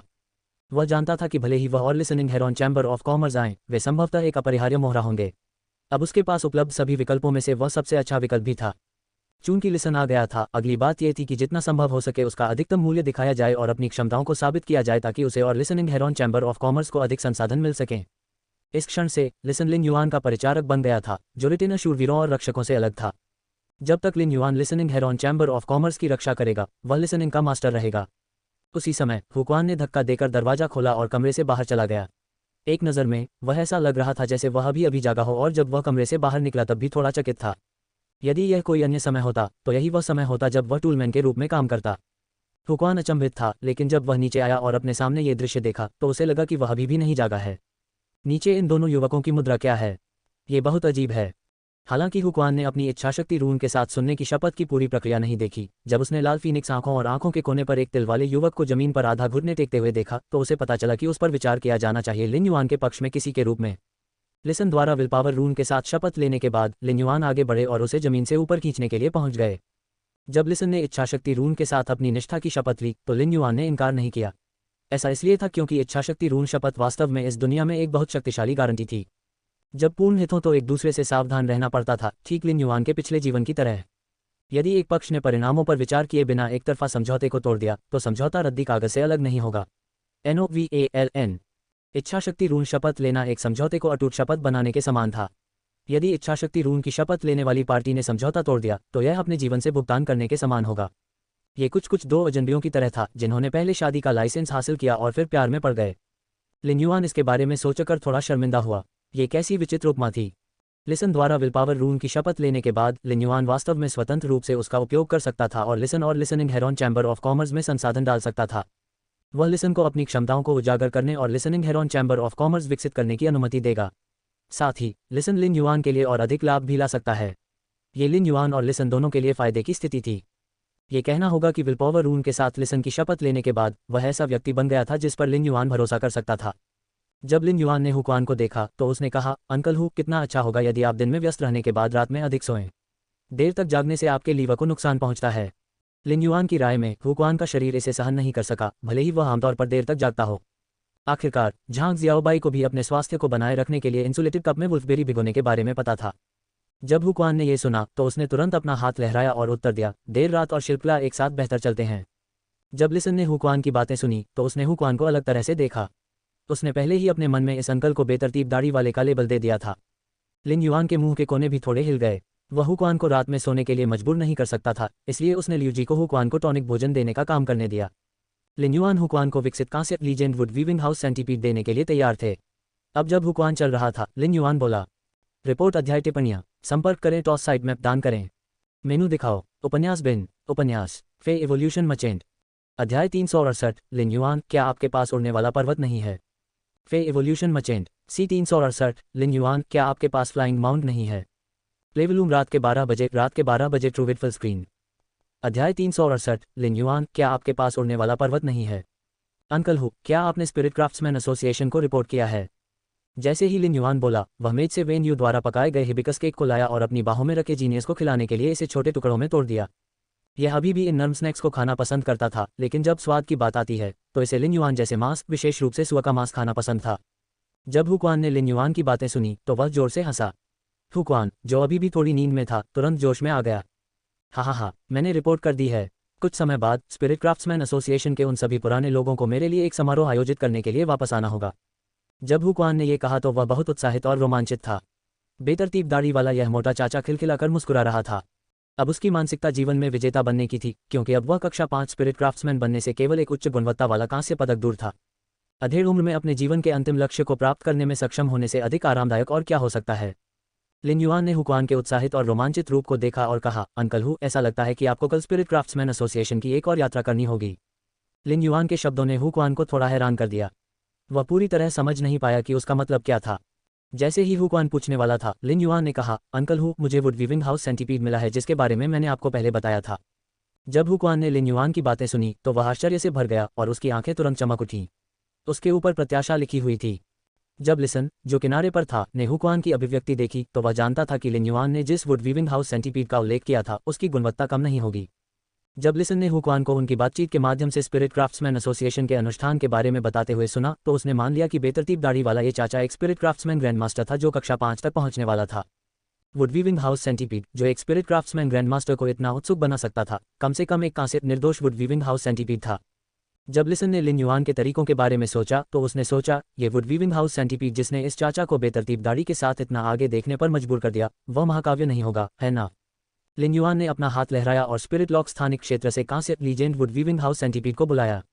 पूरी तरह से जेड बनावट वाली मेज पर 30 सेमी लंबा गहरे हरे रंग का बहुपैर वाला कीट प्रजाति का जीव दिखाई दिया। चूंकि लिन युआन द्वारा चुना गया वुड वीविंग हाउस सेंटीपीड बहुत सक्रिय और जीवंत था, इसलिए जब उसे बुलाया गया तो वह पूरी तरह से जेड बनावट वाली मेज पर लिन युआन और अन्य लोगों से चिपने लगा। लिन युआन ने इस कांस्य X legend wood weaving house centipede को अपने हाथ में लिया, अन्यथा उसे सचमुच डर था कि यह छोटी सी चीज पूरी तरह से जेड बनावट वाली मेज को कुतर देगी। सुनने वाले का ध्यान उस समय आकर्षित हुआ जब उसने 30 सेमी लंबे गहरे हरे रंग के कीट प्रजाति के इस जीव को देखा। वह अब इस तथ्य के बारे में सोच रहा था कि लिन युआन ने वास्तव में एक कांस्य लीजेंड फे निकाला था। हालांकि उसे उम्मीद नहीं थी कि वह इतना भाग्यशाली होगा कि उसे ऐसी चीज देखने को मिलेगी जो हमेशा केवल किंवदंतियों में ही मौजूद थी। ये तभी प्रकट होगा जब पिनेकल क्लास 4 क्रिएशन मास्टर्स भाग्यशाली होंगे। ऐसी स्थिति अत्यंत दुर्लभ थी। एक तरह से कक्षा 5 क्रिएशन मास्टर्स द्वारा इस कांस्य लीजेंड फे का विशिष्ट रूप से आनंद लिया गया। कांस्य लीजेंड फे कुछ ऐसी चीज थी जिसकी केवल शिखर राजा श्रेणी के विशेषज्ञ ही आशा कर सकते थे। अब जब लिन युआन ने इसे बुलाया था, सुनो समझ गया कि उसने अपने सामने इस हंसमुख युवा की नींव को पूरी तरह से कम करके आंका था। उस क्षण हुक्वान अचानक चिल्लाया, आह! उसकी आवाज आकर्षण और आश्चर्य से भरी थी। हे भगवान, यह कांस्य legend wood weaving house centipede वास्तव में विभाजित हो रहा है। लिन युआन ने सिर हिलाया और उत्तर दिया, ये सही है अंकल हु, आप सचमुच भाग्यशाली हैं। हुक्वान शुरू में परमानंद में मुस्कुरा रहा था, लेकिन लिन युआन के शब्दों को सुनने के बाद उसके मुंह के कोने ऐंठन से बच नहीं सके। इसने हुक्वान का जबड़ा गिरा दिया। यदि ये तथ्य नहीं होता कि लिन युआन ने उसे यह वुड वीविंग हाउस सेंटीपीड दिया था, तो हुक्वान को लिन युआन से पूछना होगा, क्या ये कुछ ऐसा है जो एक इंसान को कहना चाहिए? क्या आप नहीं जानते कि मैं भाग्यशाली हूं या आपने मुझे कुछ अच्छा दिया है? हुक्वान अब खुशी से अभिभूत हो रहा था और लिसन भी। लिसन को हमेशा लगता था कि वह पहले से ही बहुत भाग्यशाली था कि उसे एक बड़े पेड़ का सहारा मिला। हालांकि उसे एहसास हुआ कि उसके पीछे कोई बड़ा पेड़ नहीं बल्कि एक गहरा जंगल है जहां का किनारा दिखाई नहीं दे रहा है। एक चतुर व्यक्ति के रूप में सुनो गहरे विचारों वाला था। वह हमेशा अपने बारे में स्पष्ट धारणा रखते थे और अपनी प्रतिभा के बारे में जानते थे। लिसन ने हमेशा उन्हें उत्कृष्ट संचार कौशल वाली एक बाहरी प्रतिभा माना था, लेकिन ऐसी प्रतिभा केवल पीछे के शक्तिशाली समर्थन के साथ ही प्रदर्शित की जा सकती थी। केवल तभी जब ये समर्थन अधिक विश्वसनीय होता, तभी लिसन अपनी बाहरी प्रतिभाओं को बेहतर ढंग से प्रदर्शित कर सकता था। सुनो को लगा कि वह अंततः एक ऐसे समर्थक के साथ अपनी प्रतिभा का अच्छा उपयोग कर सकता है जो कांस्य लीजेंड को बाहर कर सकता है। हुक्वान ने कांस्य legend wood weaving house centipede लिया और उसके विभाजित स्पिनर नेट को ध्यान से देखा। काफी देर तक इसे देखने के बाद उन्होंने इसे ध्यान से अपने डायमंड फे स्टोरेज बॉक्स में रख दिया। वह जोर से हंसा और लिन युआन से कहा, मैं आपकी दयालुता के लिए आपको जितना धन्यवाद दूं कम है। लिन युआन, मैं इस वुड वीविंग हाउस सेंटीपीड का अनुबंध करूंगा। जब मैं कक्षा 5 का स्पिरिट क्राफ्ट्समैन बन जाऊं तो बस मुझे बताएं कि आप मुझसे क्या करवाना चाहते हैं। मेरा लीवर अच्छा है। लिन युआन ने मुस्कुराते हुए उत्तर दिया, ठीक है, समय आने पर मुझे वास्तव में अंकल हु को कई चीजों से परेशान करना होगा। लिसन लिन युआन और हुक्वान की बातचीत सुन रहा था और किसी की शारीरिक भाषा से उसे पढ़ने में अच्छा होना उसके लिए सबसे बुनियादी प्रवृत्ति थी। वह इस धारणा के तहत था कि अंकल हु लिन युआन के बड़े थे, लेकिन उन्हें उम्मीद नहीं थी कि उनकी स्थिति उनके समान होगी। भले ही उनकी हैसियत ऊंचे स्तर की थी, फिर भी उनका स्वभाव बहुत अलग नहीं था। इस खोज ने सुनो को कांस्य legend wood weaving house centipede के बारे में सोचने पर मजबूर कर दिया जो लिन युआन ने यूं ही दे दिया था। हवेली में प्रवेश करने के बाद लिसन को लिन युआन की नींव का 3 बार पुनर्मूल्यांकन करना पड़ा। हालांकि लिसन ने बहुत सोचा, वह लिन युआन को थोड़ा और समझना भी चाहता था। आखिरकार लिसन का शेष जीवन लिन युआन के अधीन व्यतीत होने वाला था। हुक्वान bronze legend wood weaving house centipede को अनुबंधित करने के लिए अपने कमरे में लौटने वाला था और इसे विलपावर रून के साथ मिलाने वाला था, जिसे उसने फैंटेसी ब्रीड पे बनने के लिए समझा था। Now L1N। हालांकि हुक्वान ने अचानक कुछ सोचा और पूछा, लिन युआन, क्या आपने अभी तक फ्लाइंग माउंट तैयार नहीं किया है? रिपोर्ट अध्याय टिप्पणियां संपर्क करें टॉस साइट मैप दान करें। मेनू दिखाओ। उपन्यास बिन उपन्यास फे इवोल्यूशन मचेंट। अध्याय 369 चंद्र महारानी के लिए एक अच्छा अवसर। फे इवोल्यूशन मचेंट C369 चंद्रमा महारानी के लिए एक अच्छा अवसर। प्लेवलूम रात के 12:44 ट्रू विथ फुल स्क्रीन। अध्याय 369 चंद्र महारानी के लिए एक अच्छा अवसर। हुक्वान कुछ समय से हवेली में था। उस अवधि के दौरान उन्होंने देखा था कि जब लिन युआन बाहर जाते थे तो यात्रा के लिए फ्लाइंग फे बुक करने के लिए ज़्यादातर अपने सेलफोन का इस्तेमाल करते थे। ऐसा लग रहा था कि लिन युआन को इस समय कोई परेशानी नहीं होनी चाहिए। लिन युआन ने हुक्वान के शब्दों को सुनने के बाद उसके सिर के पिछले हिस्से को छुआ और कहा, अंकल हु, मैंने कोई उड़ने वाली उड़ान तैयार नहीं की है जिस पर मैं बाहर सवारी कर सकूं। हालांकि स्पिरिट लॉक स्थानिक क्षेत्र में छोटा ग्रे साथी ग्रसफे था और ग्रसफे उड़ने में अच्छे थे, लेकिन उनमें से सभी उड़ नहीं सकते थे। उदाहरण के लिए कैसोवरी फीस उड़ने में अच्छे नहीं थे। वे केवल अपने पंख फड़फड़ा सकते थे और 1 दर्जन मीटर दूर तक उड़ सकते थे, लेकिन वे आमतौर पर तेज और शक्तिशाली थे। उनके पंजे उन धातुओं को आसानी से पकड़ सकते थे जो उनसे उच्च श्रेणी की थीं। छोटे भूरे साथी का आनुवंशिक मॉडल अभी तक पूरी तरह से नहीं दिखाया गया था, इसलिए लिन युआन को यकीन नहीं था कि वह उड़ने में अच्छा था या नहीं। जब लिन युआन ने इस छोटे भूरे साथी को पालने का फैसला किया था तो उसने इसे उड़ने वाले माउंट के रूप में इस्तेमाल करने का फैसला नहीं किया था। ये सुनकर हुक्वान की आंखें तुरंत चमक उठीं। लिन युआन, जब मैं कांस्य legend wood weaving house centipede को अनुबंधित करता हूं और इसे एक काल्पनिक नस्ल बनने देता हूं, तो मुझे मुख्य रूप से जेड बनावट वाली लकड़ी से बनी एक फे गाड़ी बनाने का विश्वास है। हुक्वान ने अपने हाथ आपस में रगड़े और फिर से यह कहते हुए मुस्कुराया। स्पष्ट रूप से वह पूरी तरह से जेड बनावट वाली लकड़ी से एक बड़ा टुकड़ा बनाना चाहता था। जब हुक्वान ने लिन युआन के चेहरे पर विचारशील भाव देखा तो उसने कहना जारी रखा, fantasy breed would weaving house centipede के स्प्लिट स्पिनर नेट के लिए धन्यवाद। मैं जेड बनावट वाली लकड़ी का उपयोग विभिन्न प्रकार की परिष्कृत वस्तुओं को बनाने के लिए कर सकता हूं, कुछ उच्च के साथ मिश्रित ग्रेड धातुएं जो फे कैरिज को बहुत मजबूत सुरक्षा प्रदान कर सकती हैं। इसके इंटीरियर को भी आराम से सजाया जा सकता है। लिन युआन ने स्वीकृति में सिर हिलाया। उन्हें लगा कि हुक्वान का प्रस्ताव अच्छा था। लिन युआन कभी भी डिवाइन ट्रैवल ब्लैक स्वेलो पर सवारी करने में असुविधा का अनुभव नहीं करना चाहेगा अगर वह जल्दी में न हो और उसके पास कोई विकल्प हो। लंबे समय तक बैठने का एहसास ऐसा था मानो आपके बट में 30 वेट नजरोंग एक सुइयां चुभो दी गई हों। इससे बस बहुत ज़्यादा दर्द हुआ। फे गाड़ी में उस प्रकार का उल्लेख नहीं था जिसे वह स्पिरिट क्यूई जागृति से पहले चला सकता था, बल्कि इसे सामने से फे द्वारा खींचा जाना था और यह कुछ हद तक लिन युआन के पिछले जीवन में घोड़ा गाड़ी के समान था।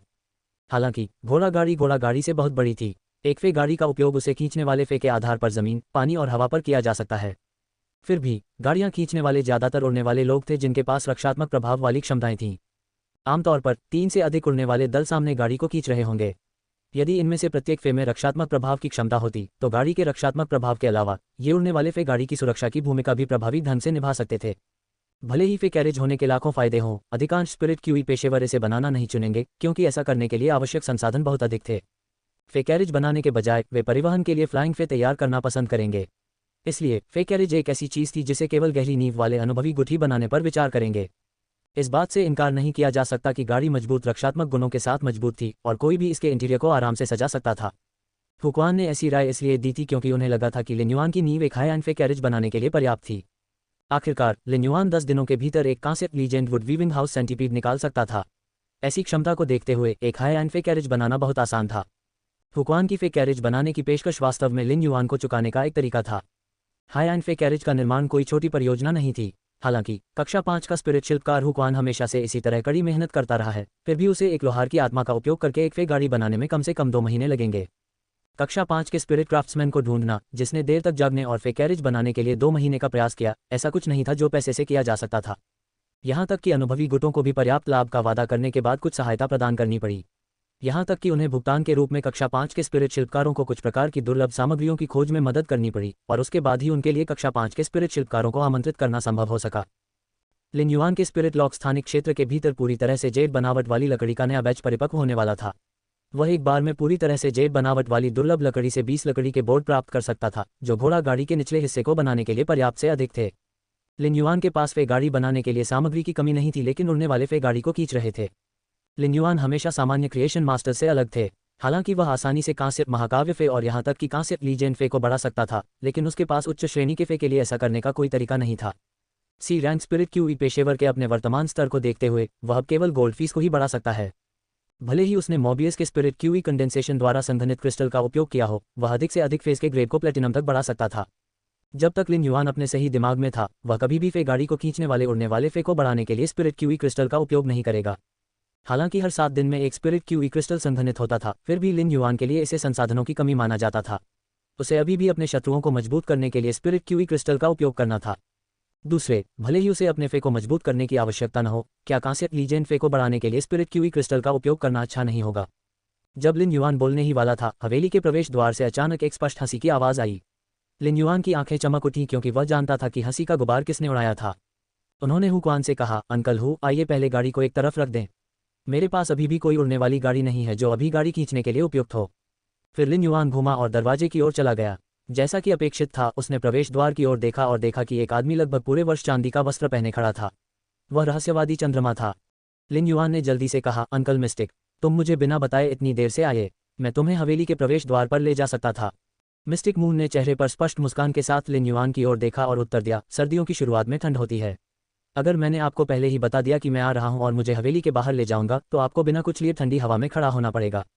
इसके बजाय ये बेहतर होगा कि मैं सीधे अंदर आऊं और तुम्हारे लिए वह चीजें लाऊं जो तुम्हारे स्वामी के पास तुम्हारे लिए हैं। जब मिस्टिक मून ने हवेली में प्रवेश किया तो उसने हु क्वान और लिन युआन के बीच बातचीत सुनी। लिन युआन को ये कहते हुए सुनने पर कि उसके पास गाड़ी खींचने के लिए उपयुक्त उड़ने वाली गाड़ी नहीं है, मिस्टिक मून ने गुप्त रूप से लिन युआन की बातों को दिल पर ले लिया और रेडियंट मून पैलेस में लौटने पर मून महारानी को बताने का इरादा किया। मिस्टिक मून ने सोचा कि कैसे मून महारानी रेडियंट मून पैलेस के भीतरी महल में हमेशा चकित रहती थी। ये सोचती रहती थी कि उसे अपने शिष्य को क्या उपहार देना चाहिए, लेकिन उसने कभी किसी उपयुक्त चीज के बारे में नहीं सोचा। क्या अब यह अच्छा अवसर नहीं था? एक टिप्पणी पाठ अनुपलब्ध। रिपोर्ट अध्याय टिप्पणियां संपर्क करें, टॉस साइट मैप दान करें, मेनू दिखाओ, उपन्यास बिन, उपन्यास फे एवोल्यूशन मचेंट, अध्याय 370 सिनेरी कलश के बारे में क्या, फे एवोल्यूशन मचेंट, C370 सिनेरी कलश के बारे में क्या, प्लेवलूम रात के 12 बजे, रात के 12:44 ट्रूविट फुल स्क्रीन। अध्याय 370 सिनेरी कलश के बारे में क्या।